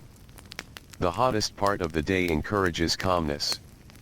Energy is conserved. Movement slows. Even animals seem less active beneath the blazing sun. The child rests nearby, listening, watching, learning. An older relative may tell a story. Perhaps about a flood many years ago. Perhaps about a journey taken long ago. Perhaps about family members who are no longer living. Stories connect generations. They preserve memory. They teach lessons without feeling like lessons. Children absorb them naturally. These stories become part of their understanding of the world. Part of who they are. As afternoon begins, the village gradually returns to activity. The worst heat starts to ease. Workers resume tasks. Children do the same. The long hours continue. Some children help in fields. Others assist inside homes. Others work beside artisans. Every household has different needs. Yet the overall rhythm remains remarkably similar. Work. Rest. Work again. Then evening. The pattern repeats day after day. Season after season. Year after year. This repetition shapes childhood deeply. The child grows comfortable within routine. The future often appears predictable. Many children already know what kind of life awaits them. The occupations of parents provide clues. The traditions of the family provide clues. The expectations of the community provide clues. Freedom to choose an entirely different path remains limited. Yet certainty has its own kind of comfort. The world feels understandable. The rules feel clear. The place one occupies within society is usually known. As shadows lengthen, the landscape changes once more. Golden light washes across fields and roads. The heat retreats. A breeze arrives from the direction of the river. People begin returning home. The village fills with movement. Voices rise. Children run small errands. Animals are guided back toward enclosures. Cooking fires are prepared. The familiar transition from labor to evening begins. The child helps complete final tasks. A water jar is filled. A basket is stored. A younger sibling is assisted. The day's work slowly comes to an end. The smell of bread drifts through the village. It mixes with smoke and evening air. The scent feels comforting. Familiar. Like countless evenings before. Families gather together. Food is shared. Conversations unfold beneath fading light. The child listens carefully. Adults discuss practical matters. Harvests. Neighbors. Weather. Supplies. The topics may seem ordinary. Yet these conversations reveal how the world works. Children learn simply by being present. Outside, the sky darkens. The first stars appear. The Nile reflects their light. The river seems almost black beneath the night sky, broken only by faint silver reflections. The village grows quieter. Oil lamps flicker softly. Children begin to yawn. Fatigue settles across tired bodies. The long day has taken its energy. Soon the child lies down once more upon a woven mat. Family members settle nearby. Voices fade into whispers. Then silence. Outside, the Nile continues its ancient journey through the darkness. The stars wheel slowly overhead. The coolness of night returns. And another peaceful day of childhood beside the river slips quietly into memory, joining countless other ordinary days that together form the steady, unhurried rhythm of life in ancient Egypt. The Nile glides through the night beneath a canopy of stars. Its waters reflect fragments of moonlight as they move past sleeping villages and silent fields. The river has traveled this path for ages beyond memory. It flowed before the grandparents of the village were born. It flowed before their grandparents were born. And tonight, as a child sleeps beside its banks, it continues onward with the same quiet patience. The air is cooler now. The heat of the day has finally loosened its grip on the land. Palm leaves whisper softly in the darkness. Reeds along the shoreline sway with each passing breeze. The sounds are gentle. Easy to ignore. Easy to fall asleep beside. Inside a small mud brick house, the child lies among family members. The room is dark except for the faint glow of dying embers from a cooking fire outside. The walls hold traces of warmth gathered during the day. A clay jar rests in the corner. A woven basket hangs from a peg. A reed mat covers part of the floor. Nothing here is luxurious. Yet everything serves a purpose. In ancient Egypt, most ordinary families own only what they truly need. Objects are valued because they are useful. A basket is not decoration. It carries grain. A jar stores water. A mat provides a place to sleep.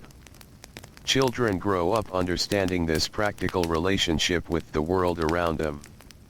Items are repaired rather than discarded. Tools are maintained carefully. Resources are precious. The child learns these lessons long before reaching adulthood. Outside, the stars continue their slow journey. Hours pass. The village remains quiet. Then, somewhere beyond the horizon, dawn begins preparing its arrival. The eastern sky lightens almost imperceptibly. The darkness fades. Morning returns once again. A rooster breaks the silence.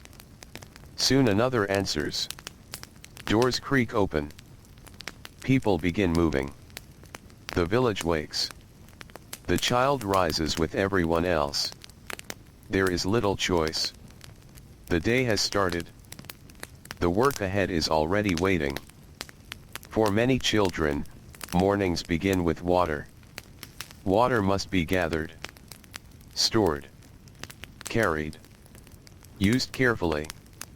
Although the Nile is nearby, obtaining water still requires effort. Clay jars can be heavy, especially for younger children. Yet carrying smaller containers often becomes one of the first responsibilities assigned to them. The child walks familiar paths toward the river. The air feels cool against the skin. Birds call from nearby trees. The sky glows with soft shades of gold and pink. The world feels peaceful at this hour. The riverbank is already active. Women fill jars. Fishermen prepare boats. Children help wherever they can. The smell of damp earth rises from the shoreline. The child kneels to fill a container. Water ripples outward in gentle circles. The task is simple. Yet it matters. Every household depends upon water. Without it, daily life stops. The child returns home carrying the container carefully. The weight pulls against the arms. The path feels longer on the journey back. Still, the task is completed. One small responsibility among many. The morning continues. Soon the village is fully awake. The sounds of daily labor spread through the air. Grinding grain. Moving baskets. Animals calling from their pens. Voices exchanging greetings. The entire community seems to move together. Like parts of a single living thing. Children are woven into this movement from the beginning. They are not separate observers. They are participants. Their work may be smaller. Their responsibilities lighter. But they are still important. The household notices when a child helps. The household notices when a task remains unfinished. Contribution matters. As the sun rises higher, the child may accompany family members to a marketplace. Not every village has a large market. Some are small gatherings. Others attract people from surrounding communities. For a child, these places can feel exciting. There are unfamiliar faces. Different goods. New sounds and smells. Merchants display baskets of produce. Fish lie arranged for sale. Pottery sits in neat rows. Textiles hang nearby. People bargain. Talk. Exchange news. The marketplace serves many purposes beyond trade. It is a place where information travels. Where stories travel. Where communities connect. Children often observe quietly while adults conduct business. Watching becomes another form of education. The child learns what items are valuable. What goods are rare. How people negotiate. How conversations unfold. No formal lesson is required. Experience teaches everything. As midday approaches, the familiar heat returns. The sun shines brightly overhead. The roads become dusty. The air grows heavy. Workers slow their pace. Not because work is finished. Because the climate demands caution. Children feel the heat just as strongly as adults. Sweat gathers on foreheads. Clothing clings to skin. Shade becomes precious. The child welcomes any opportunity to rest beneath a tree or beside a wall. A simple meal is shared. Bread remains the foundation of daily life. Perhaps accompanied by vegetables. Perhaps fish. Perhaps fruit when available. Nothing extravagant. Yet enough to continue the day. Meals often feel practical rather than ceremonial. Food provides energy. Energy supports labor. Labor supports survival. The connections are clear. Ancient childhood teaches these realities early. After resting, the child resumes helping with household responsibilities. Perhaps younger siblings require supervision. Perhaps supplies need moving. Perhaps animals need attention. There is always something waiting. Life rarely becomes idle. Yet the pace remains steady. Not frantic. Not rushed. Simply constant. One responsibility leads to another. As the afternoon stretches onward, the child may spend time near elders. Grandparents often play important roles within families. Their bodies may no longer handle the hardest labor. Yet they possess something equally valuable: knowledge, memory, experience. Children frequently learn from listening to older relatives. An elder might describe seasons from long ago. Floods that covered fields. Harvests that brought abundance. Times when food was scarce. The child listens carefully. Stories connect the present to the past. They help explain how the world works. They reveal lessons gathered over many years. In communities where much knowledge is passed orally, elders become living libraries. Their memories preserve history. Their words preserve wisdom. As shadows begin growing longer, the atmosphere changes once more. The heat starts to fade. A breeze drifts in from the river. People straighten their backs. Tools are gathered. Animals are moved toward home. The child feels relief. The hardest part of the day is ending. Golden light spreads across the landscape. Fields glow softly. Palm trees cast long shadows. The Nile reflects the colors of the evening sky. This hour feels peaceful. Almost magical. Not because anything extraordinary happens. Because ordinary things happen beautifully. The child walks home with family members. Dust rises beneath sandals. Neighbors pass by carrying baskets and tools. Voices drift through the air. The village slowly gathers itself together again. Evening preparations begin. Cooking fires are lit. Bread bakes. Fish cooks over flames. Smoke rises into the darkening sky. Children help where needed. The day's final tasks must be completed. Water jars checked. Animals secured. Supplies stored safely. Only then does true rest arrive. Families gather for the evening meal. The atmosphere feels different now. Calmer. Warmer. The workday is behind them. People eat slowly. Conversations unfold naturally. The child listens. Sometimes speaking. Mostly listening. Learning continues even during moments of rest. The household itself remains a place of education. Night approaches. The first stars appear overhead. Soon the sky fills with countless points of light. Without bright city lights, the heavens seem immense. Endless. The child often sees these stars before sleep. Night after night. Year after year. They become familiar companions. A constant presence above the village. Above the river. Above the fields. Eventually, exhaustion settles in.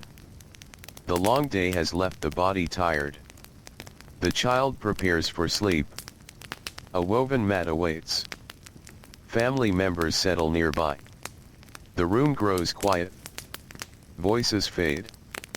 The lamp flame flickers and disappears. Darkness fills the home. Outside, the Nile continues flowing through the night. Steady. Ancient. Unchanging. And as another ordinary day slips into memory, the child falls asleep beside the river, surrounded by family, guided by routine, and carried gently forward through the quiet rhythms of life in ancient Egypt. The night rests softly upon the Nile Valley. The river moves through darkness with the same calm certainty it has carried for countless generations. Moonlight stretches across the water in pale ribbons. Reeds along the shoreline sway gently whenever a breeze wanders through the sleeping landscape. The village is quiet. Only a few sounds remain. A distant animal shifting in the darkness. The faint rustle of palm leaves. The steady whisper of the river itself. Inside a modest mud brick home, a child sleeps among family members. The room feels familiar. Comforting. The walls have sheltered the family through many seasons. The floor beneath the woven mats has been worn smooth by years of footsteps. Every object in the room has a purpose. Nothing unnecessary occupies precious space. The child knows this place completely. The smell of the walls after a hot day. The sound of wind slipping through small openings. The location of every basket and every jar. Home is not large. Yet it contains an entire world. For many children in ancient Egypt, the home remains the center of life.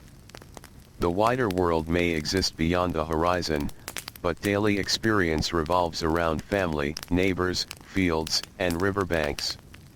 These familiar places shape childhood. They shape memory. They shape identity. Outside, the stars continue their slow journey across the heavens. Ancient people spend much of their lives beneath these stars. Children grow up seeing them every clear night. The sky becomes a familiar companion, almost like another member of the community. Certain stars rise during particular seasons. Certain constellations appear at familiar times. People learn to recognize these patterns without formal study. The child notices them too. Not because someone requires it. Because the sky is always there. Always visible. Always part of life. Hours pass. Gradually, the darkness begins to soften. The first hint of dawn appears far to the east. Morning is returning. Once again. The cycle continues. A rooster calls from somewhere within the village. Another answers. Doors begin opening. The first workers rise. Soon the child awakens as well. The body may still feel tired. Yesterday required effort. Tomorrow will require effort. But today has already begun. The household comes to life around the child. Parents move through familiar routines. Older siblings prepare for their tasks. The smell of grain being ground fills the air. Morning begins not with leisure but with purpose. There is always something waiting to be done. The child steps outside. The air feels cool. Fresh. For a short time, the world belongs to the dawn. The sky glows softly above the Nile. Birds call from nearby trees. Mist lingers over sections of water. The village seems peaceful before the full demands of the day arrive. This hour is brief. Soon the sun will climb higher. Soon the heat will return. Yet many people cherish these early moments. The child does too, even without realizing it. The morning meal is simple. Bread remains the foundation of daily life. Perhaps there are dates. Perhaps onions. Perhaps a little fish. The food provides energy for the hours ahead. Meals are practical. They support work. Work supports survival. The connection is clear to everyone. Children understand it from an early age. After eating, responsibilities begin. Today the child may be helping with grain storage. Grain is precious. It represents food for future days. Future weeks. Future months. Protecting it matters greatly. The child helps carry baskets from one place to another. The work requires care. Spilled grain is wasted grain. Adults watch closely. Not because they are unkind. Because every harvest matters. The child learns to move carefully. To pay attention. To understand the value of resources. These lessons appear repeatedly throughout ancient childhood. Nothing is taken for granted. Everything requires effort to obtain. As the sun rises, the village grows busier. Workers head toward fields. Craftsmen open workshops. Fishermen return from early hours on the river. The child moves through this world as both participant and observer. Everywhere there is activity. Everywhere there is purpose. The rhythm of the village feels almost musical. Different tasks creating different sounds. Grinding stones. Hammering tools. Animal calls. Human voices. The creak of wooden carts. The splash of water. Together they form the soundscape of daily life. Children hear these sounds so often that they become ordinary. Yet they remain powerful markers of memory. Years later, the sound of grain being ground might instantly bring thoughts of home. The sound of river water might recall childhood mornings. Memory often works this way. Quiet details remain long after larger events fade. As the morning continues, the child may encounter another aspect of ancient life. Illness. Even in peaceful villages, sickness is never far away. A neighbor may be recovering from fever. An elder may struggle with age. A younger child may have a cough. Medical knowledge exists, but it is limited compared to what future centuries will know. Families care for one another as best they can. Children witness this reality early. Life feels precious because it is fragile. The community understands this deeply. Perhaps that is one reason family bonds often remain strong. People depend upon one another. Support matters. Care matters. Presence matters. The child grows up surrounded by these values. Not through formal instruction. Through observation. Through experience. Through daily life. By midday, the familiar heat settles over the land. The sunlight becomes intense. Fields shimmer in the distance. The air feels heavy. Workers slow their pace where possible. Shade becomes valuable. The child rests beside family members during a brief break. Water is shared carefully. Food is shared carefully. Nothing is wasted. Conversations drift through the warm air. An elder speaks about seasons long past. A parent discusses upcoming work. The child listens quietly.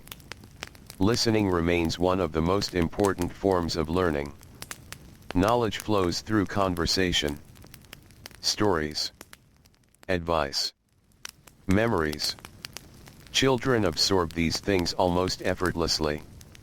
As afternoon arrives, work resumes. The child may help repair simple household items. Perhaps a basket has become damaged. Perhaps a tool handle requires attention. Perhaps storage containers need cleaning. Ancient households require constant maintenance. Things wear out. Things break. Things need care. Children learn practical skills because practical skills are necessary. Knowing how to repair something can save valuable resources. The lesson is clear. Take care of what you have. Use it well. Repair it when possible. These habits become part of everyday thinking. The afternoon moves slowly. The sun inches across the sky. Heat presses down upon the valley. Yet there is beauty here too. Dragonflies move near irrigation channels. Birds search for food among reeds. The river sparkles beneath sunlight. Children notice these things. Perhaps not consciously. Yet they become part of experience. Part of memory. Part of what childhood feels like. Eventually, the sunlight begins to soften. The day starts its gradual transition toward evening. Long shadows stretch across the earth. The heat weakens. A breeze arrives from the river. Workers begin gathering tools. The child feels relief. The hardest hours have passed. The walk home begins. Dust rises beneath sandals. Neighbors travel the same paths. Conversations drip through the evening air. The village slowly fills with returning workers. Cooking fires appear once more. Thin columns of smoke rise toward the sky. The smell of bread spreads through the community. Warm. Comforting. Familiar. Children assist with final tasks before the evening meal. A younger sibling may need attention. Animals may need water. Supplies may need organizing. The work continues. But the pace feels gentler now. Less urgent. The day is winding down. Families gather together. Food is shared. Voices soften. Stories are exchanged. Perhaps someone speaks about a traveler who passed through recently. Perhaps someone remembers an unusual flood from years ago. Perhaps the conversation focuses simply on tomorrow's tasks. The child listens. Learning continues. Always continues. Night approaches slowly. The sky deepens from gold to purple. Then from purple to dark blue. The first stars appear. Soon hundreds follow. The Nile reflects tiny points of light. The village grows quiet. Oil lamps flicker inside homes. The child begins feeling sleepy. The long day has taken its energy. Muscles feel heavy. Eyes grow tired. The woven mat awaits once more. Family members settle nearby. The room becomes still. Voices fade into silence. Outside, the Nile continues its endless journey through the darkness. Patient. Steady. Ancient. And beneath the same stars that watched over countless generations before, another peaceful day of childhood comes gently to rest beside the river. The Nile carries the moonlight across its surface. The water moves slowly through the darkness, reflecting stars that seem almost close enough to touch. Along the riverbanks, the world has grown quiet once more. The fields rest beneath the night sky. The workshops stand empty. The paths between homes lie still beneath pale silver light. A warm breeze drifts through the village. It slips between mud brick walls and across flat rooftops before disappearing into the darkness beyond. Most people are asleep. The labor of the day has ended. For now. Inside a small house near the edge of the village, a child sleeps beside brothers and sisters. The room is simple, but it feels familiar in every possible way. The child could almost move through it with closed eyes. A basket near the wall. A water jar beside the doorway. A folded mat resting in the corner. The shape of home has become part of memory. Part of identity. The child belongs here. Just as parents belong here. Just as grandparents belonged here. Many ancient Egyptian families remain connected to the same places for generations. The village changes slowly. Life changes slowly. Children grow up surrounded by continuity. This continuity offers comfort. Yet it also shapes expectations. Most children already know what their future may look like. Not every detail. But the broad outline. The work. The responsibilities. The place within the community. Freedom to choose a completely different life remains rare. The child grows up understanding this without needing it explained. Outside, the stars continue moving across the heavens. The night passes quietly. Hours drift by. Then, little by little, darkness begins to retreat.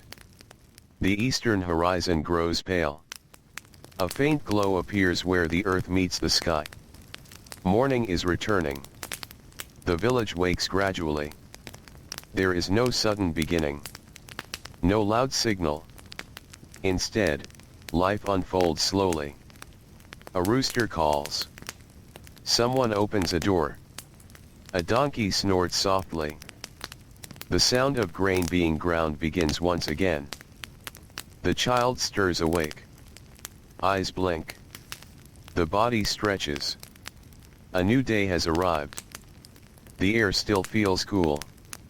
This coolness is precious. Everyone knows it will not last. Soon the sun will rise.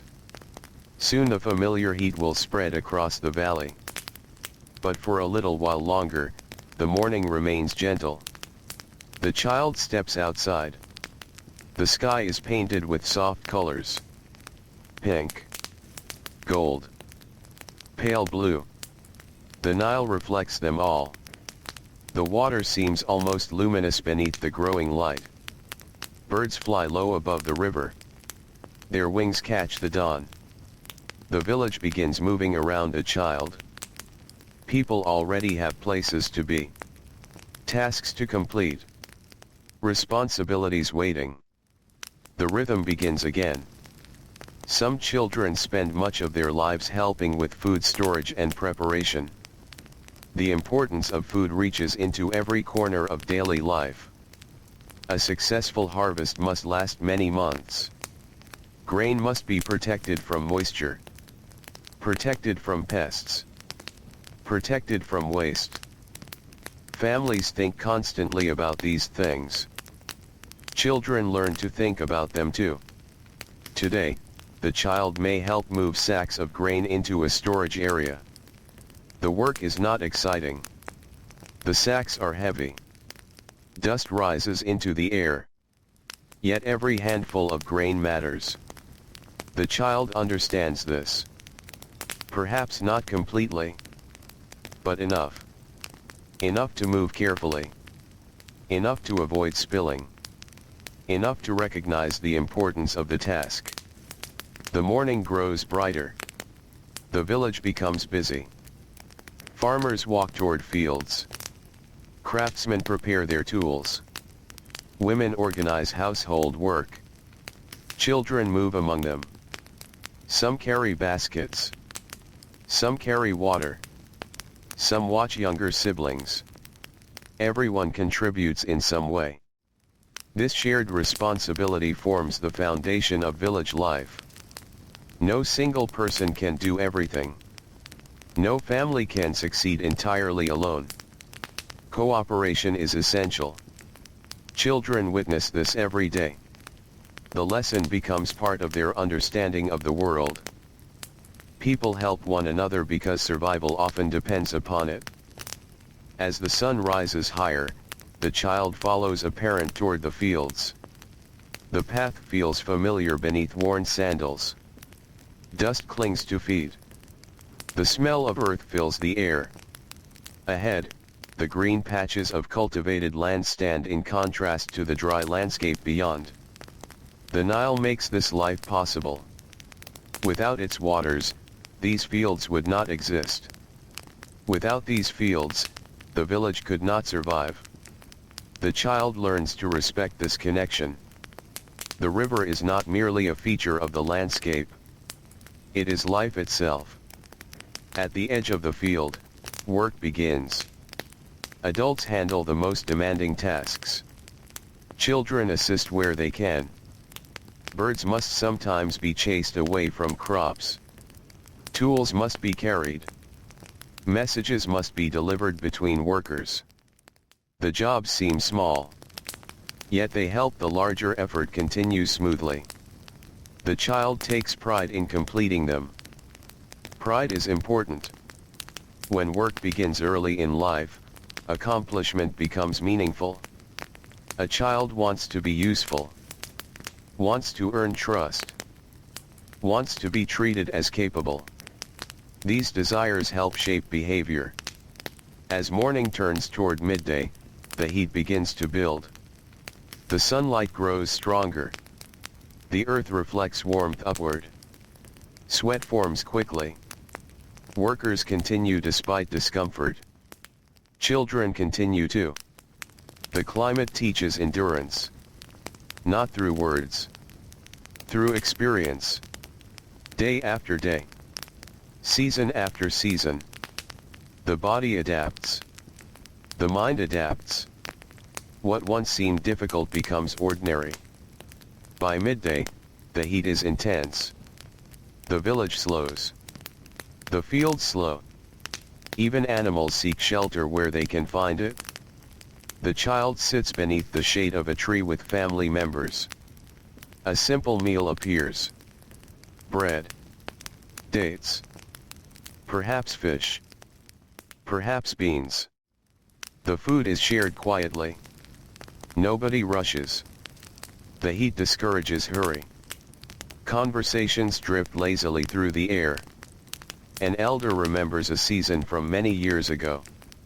A parent discusses tomorrow's work. The child listens carefully. Children often hear the same stories many times. Yet repetition serves a purpose. Important lessons become memorable. Family history becomes familiar. Community history becomes familiar. The stories weave children into the larger fabric of village life. After the meal, work resumes. The afternoon stretches long beneath the bright sky. The child may spend part of the day near a workshop. Workshops hold a special fascination for many young people. There is always something being created. A potter shaping clay. A carpenter smoothing wood. A weaver working patiently with fibers. Each craft requires skill. Each craft requires practice. The child watches. Observes every movement. Questions may arise. Sometimes answers are given. Sometimes the answer is simply to keep watching. Learning through observation remains common. A child who watches carefully today may perform the same task independently years later. The process is slow. Yet it works. Skills pass from generation to generation. Knowledge survives. As afternoon begins giving way to evening, the atmosphere changes. The light softens. The heat eases. A breeze drifts across the fields from the direction of the river. People begin gathering tools. Animals are led home. The child feels the familiar sense of relief that comes at the end of a long workday. The village slowly fills with returning workers. Dust rises beneath their feet. Voices carry through the air. Children reunite with friends and siblings. Parents return home. The entire community shifts toward evening. Cooking fires appear once more. The smell of fresh bread spreads through narrow pathways. Smoke curls upward into the golden light. The child helps prepare for the evening meal. Water jars are checked. Supplies are organized. Simple tasks fill the remaining hours. Then, finally, families gather together. Food is shared. Stories are exchanged. The pace of life slows. The child listens to familiar voices.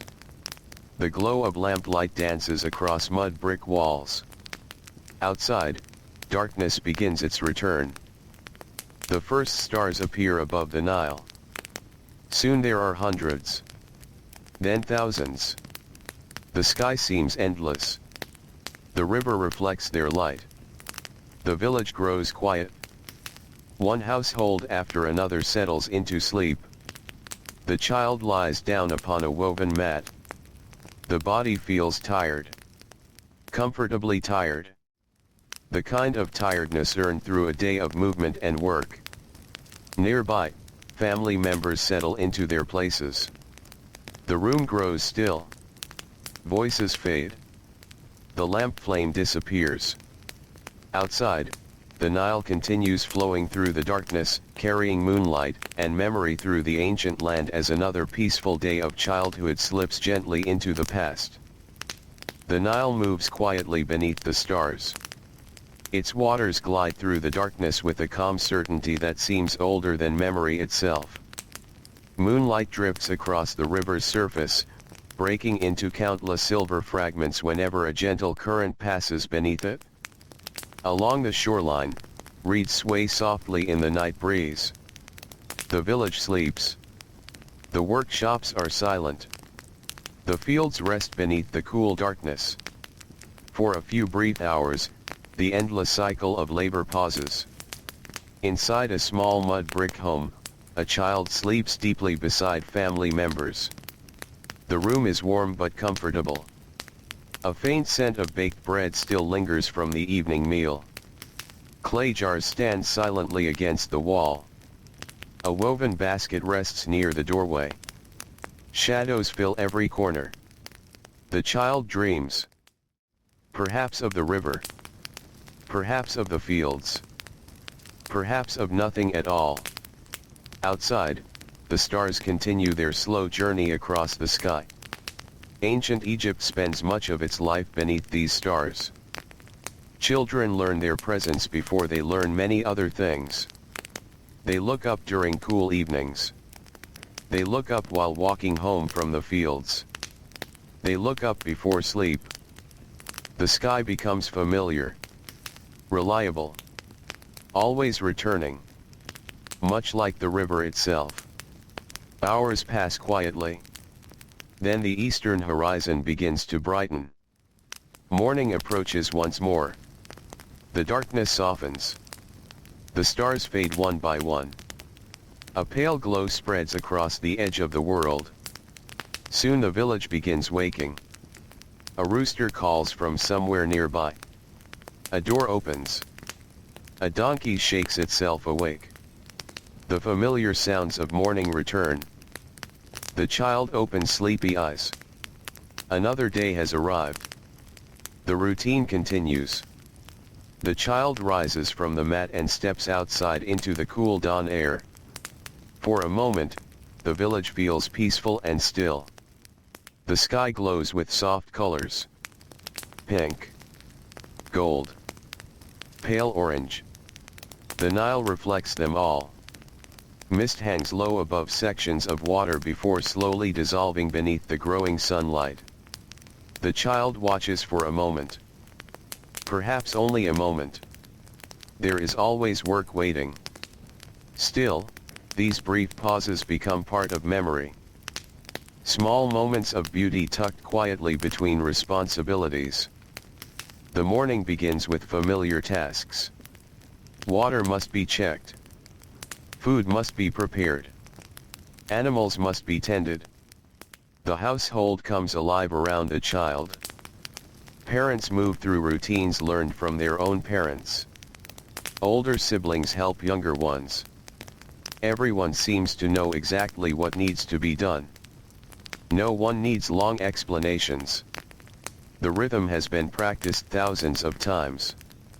For children growing up in this world, routine becomes a kind of teacher. The repetition itself provides instruction.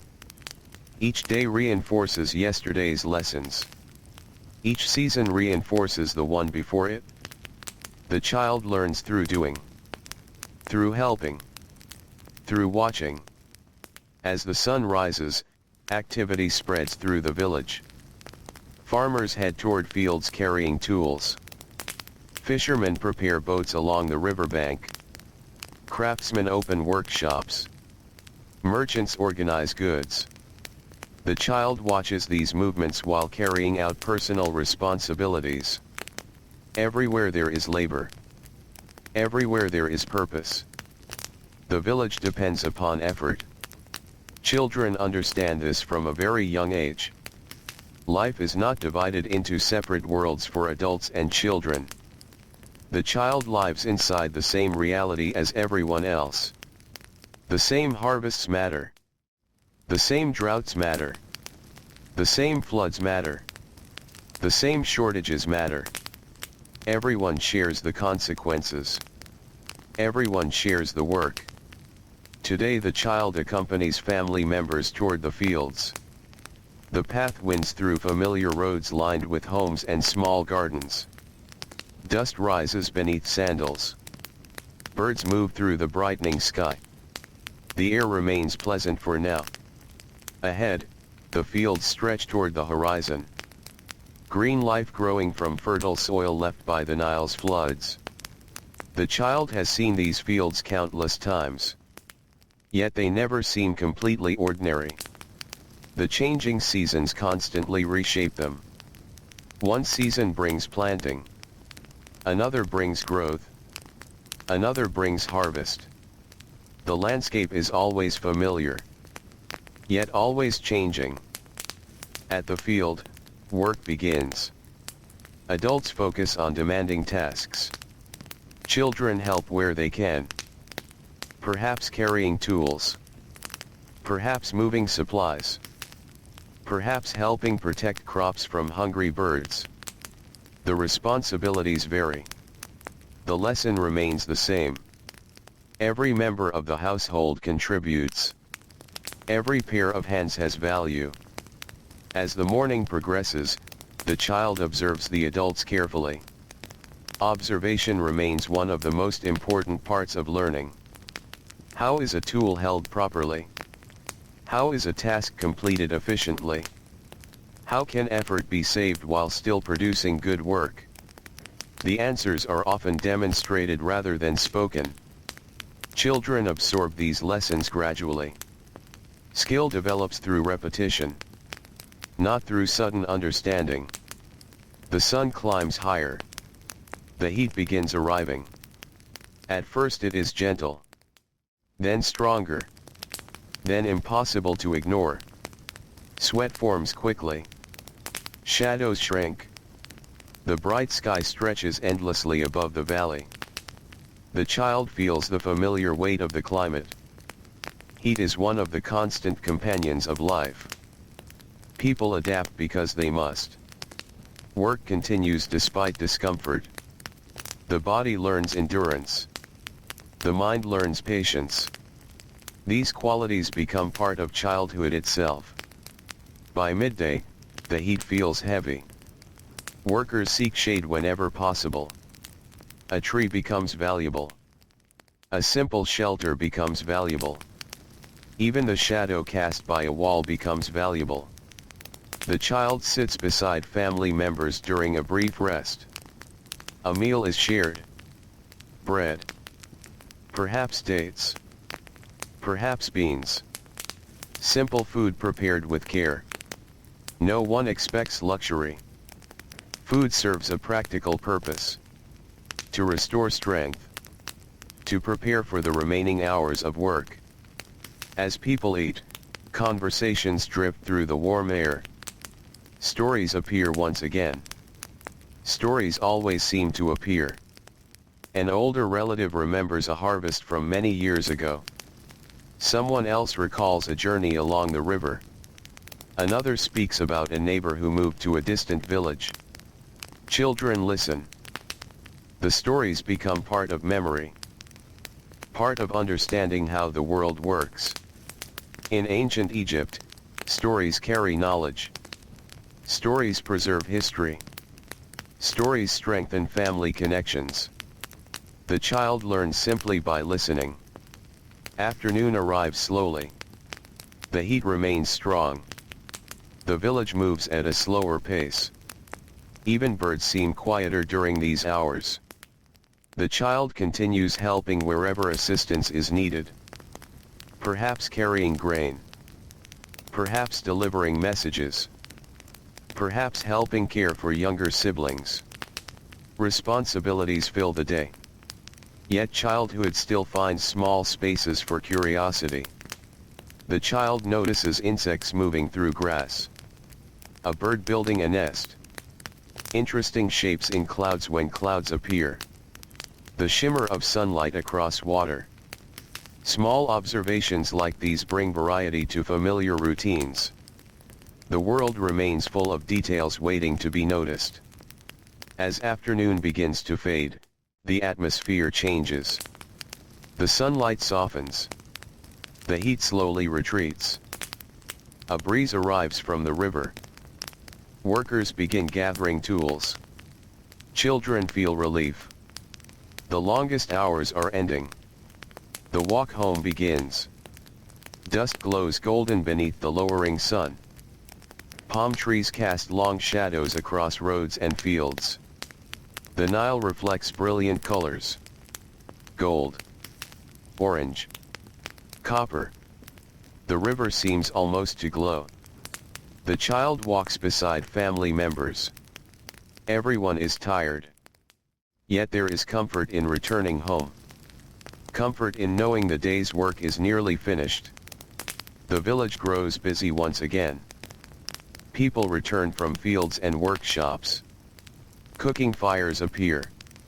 Smoke drifts upward into the evening sky. The smell of bread spreads through the air. Warm. Familiar. Comforting. Children assist with final chores before nightfall. Water jars are filled. Animals are checked. Tools are stored. Then families gather together. Food is shared. Conversation flows softly. The pace of life slows. The child sits nearby, listening carefully. The glow of oil lamps flickers across familiar faces. Parents. Siblings. Grandparents. Neighbors visiting briefly. The community feels close. Connected. The bonds between people are strengthened by shared labor and shared routines. Outside, darkness returns. Stars emerge overhead. The first few appear alone. Then many more follow. Soon the entire sky sparkles above the valley. The child steps outside for a moment. The air feels cooler now. The river reflects tiny points of starlight. Everything seems peaceful.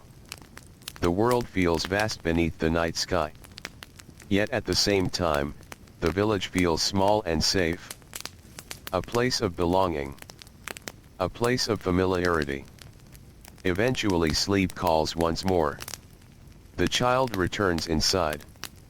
The woven mat waits. Family members settle nearby. Voices grow quieter. Then quieter still. The lamp flame flickers softly before disappearing into darkness. Outside, the Nile continues its endless journey through the ancient land. Patient. Steady. Eternal. And beneath the stars of another Egyptian night, childhood drifts gently into sleep, carried forward by the same rhythms that have guided countless generations beside the river. The Nile flows beneath a sky of fading stars. Night is slowly surrendering to morning. The moon hangs low above the western horizon, pale and quiet, while the first hints of dawn begin to spread across the east. The river reflects both darkness and light at once. It carries shadows upon its surface while welcoming the coming day. The village remains mostly asleep. Only a few early risers are awake. A fisherman moves toward the riverbank. A woman steps outside with an empty water jar. A dog wanders through a narrow pathway between homes. Everything feels calm. Unhurried. The child sleeps for a few moments longer. Wrapped within the familiar sounds of family breathing nearby. The woven mat beneath the body feels warm. The air inside the home still holds traces of yesterday's heat. Outside, the world is beginning again. Soon enough, the child awakens. Eyes open slowly. For a brief moment there is only silence. Then the sounds of morning arrive. The scrape of sandals against the floor. The creak of a wooden door. The steady turning of a grinding stone. Life has begun moving once more. The child rises and steps into the cool dawn. The air feels pleasant against the skin. Fresh. Gentle. For a little while, the valley belongs to the morning. Birds call from nearby trees. The river glows softly beneath the growing light. Mist drifts low across the water before slowly disappearing. The child pauses to look. Many mornings begin this way.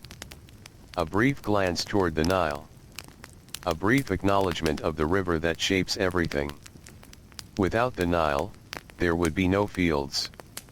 No harvests. No villages. No childhood beside its banks.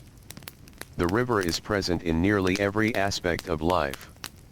Children understand this long before they fully understand anything else about the wider world. The household soon becomes active. Family members move through familiar routines. Someone prepares food. Someone organizes tools. Someone checks supplies. Everyone has a role. The child has a role as well. Perhaps today begins with helping clean storage containers. Perhaps it begins with carrying water. Perhaps it begins with watching a younger sibling. The exact task matters less than the pattern itself. Responsibility arrives every morning. Predictable. Constant. Part of life. The child accepts it naturally. Not because it is always enjoyable. Because it is normal. This is how people live. This is how families survive. The sun rises above the horizon. Golden light spills across the valley. Palm trees cast long shadows. The fields glow softly in the early morning. Workers begin traveling toward their tasks. The child joins them. The roads are already busy. Neighbors greet one another. Donkeys carry loads of supplies. Voices drift through the air. The village feels alive. There is energy in the morning. A sense of purpose. The child walks beside adults, listening to conversations. Many lessons arrive this way. Not through formal instruction, but through simple exposure. Adults discuss weather, harvests, river levels, family matters.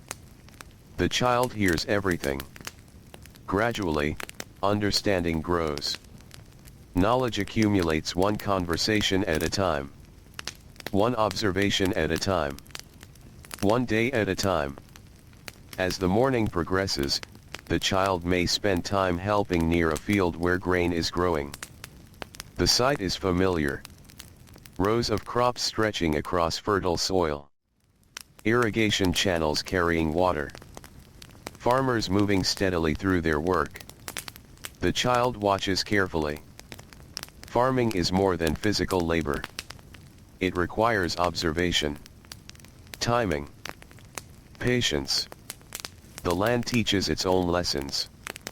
A farmer must notice changes, must recognize problems early, must understand seasons. Children who grow up in farming families learn these things naturally. Not from books, from experience, from years spent watching the land. The sun continues climbing. The coolness of dawn begins fading. Heat slowly spreads across the valley. The child feels it on the skin. The warmth arrives gradually at first, then more strongly. By midday, everyone will notice it. Yet work continues. The child helps carry tools, move supplies, complete small tasks. The responsibilities may seem simple, yet they matter. Every contribution matters. The household depends upon cooperation. Ancient childhood is filled with such moments. Small efforts repeated every day. Small responsibilities carried faithfully. Together they shape character. Together they shape identity. The morning passes. The village hums with activity. From somewhere nearby comes the sound of a carpenter's workshop. Wood being shaped. Tools scraping against smooth surfaces. Elsewhere, a potter works with clay. A weaver sits patiently at a loom. Children notice these activities. sometimes stopping to watch, sometimes imagining themselves performing similar work in the future. Many already know they may. Occupations often pass through generations. Skills travel from parent to child. The future is not entirely unknown. For many children, it is already beginning to take shape. As midday arrives, the heat settles heavily across the land. The sky is bright and cloudless. Shadows shrink beneath people's feet. In the quiet hours before workers seek brief moments of relief. The land along the river rests. The child sits beneath shade alongside family members. Water is shared carefully. Food is shared carefully. Nothing is wasted. Resources are valuable. Children learn this lesson repeatedly. A piece of bread is not taken for granted. A full water jar is not taken for granted. Everything requires effort. Everything carries value. The meal is simple. Bread. Perhaps beans. Perhaps dates. Perhaps fish. The child eats quietly. The food restores energy. Soon enough, work resumes. The afternoon stretches long before them. The hottest hours often feel the slowest. Time moves differently beneath intense heat. People become quieter. Movements become more deliberate. The child learns patience during these hours. Patience and endurance. Two qualities deeply woven into daily life. Nearby, older relatives continue sharing stories. Stories appear everywhere in ancient childhood. Not only during special occasions. During work. During meals. During rest. Stories help pass time. Stories preserve memory. Stories teach lessons. The child hears about floods from years long past. About journeys along the river. About family members remembered with affection. The past remains alive through these stories. Children grow up surrounded by the voices of previous generations. As the afternoon slowly fades, a change begins. The heat weakens. The sunlight softens. A breeze arrives from the direction of the Nile. People notice immediately. The atmosphere feels lighter. Workers straighten tired backs. Tools are gathered. Animals are guided home. The child feels relief. Another long day is nearing its end. The walk back to the village feels peaceful. Dust glows in golden sunlight. Palm trees sway gently. The river reflects the colors of evening. Orange. Gold. Amber. The child watches these colors while walking. Perhaps without thinking much about them. Yet they become part of memory. Part of what childhood feels like. The village welcomes everyone home. Cooking fires appear. Smoke rises into the evening sky. The smell of baking bread drifts through narrow pathways. Children help complete final tasks. Water jars are filled. Animals are checked. Supplies are stored. The routines remain familiar. Comfortingly familiar. The day gradually slows. Families gather together. Food is shared. Voices soften. The atmosphere becomes peaceful. The child listens to conversations around a meal. Learning continues. Always continues. Even during moments of rest. The glow of oil lamps dances across walls. Outside, darkness settles over the valley. The first stars emerge. Then more. Then countless more. The sky becomes a vast ocean of light above the sleeping land. The child steps outside briefly before bed. The Nile shines beneath starlight. The air feels cool. The world feels calm. For a moment there is nothing to do. No basket to carry. No task to complete. Only the river, the stars, and the quiet night. Soon enough, sleep returns. The child settles onto a woven mat beside family members. Voices fade. The room grows still. Outside, the Nile continues flowing through darkness as it always has. Patient, enduring, steady beyond measure. And beneath another peaceful Egyptian night, childhood continues its gentle journey forward, carried along by the same ancient rhythms that guide the river itself. Soft ending, the Nile continues to flow through the darkness. Its waters move quietly beneath the stars, carrying moonlight across the sleeping land. Along its banks, the villages rest. The fields are still. The workshops are silent. The day's labor has faded into memory. A gentle night breeze drifts through the palm trees. Reeds whisper softly beside the river. The sounds are small, almost hidden. Yet they have been heard here for countless generations. The child sleeps peacefully inside a mud brick home. Nearby, family members rest as well. The woven mats are warm. The room is quiet. The worries and responsibilities of the day have been set aside until morning. For now, there is only rest. Only stillness. Only the calm rhythm of breathing and sleep. Far above, the stars shine over ancient Egypt. The same stars watched over farmers returning from fields. Over fishermen guiding boats along dark water. Over bakers rising before dawn. Over children carrying water jars and learning the routines of life. Night after night. Year after year. Generation after generation. The river remembers them all. It remembers the footsteps beside its banks. The laughter of children. The quiet conversations shared beneath evening skies. The countless ordinary days that filled a lifetime. Not the days of kings.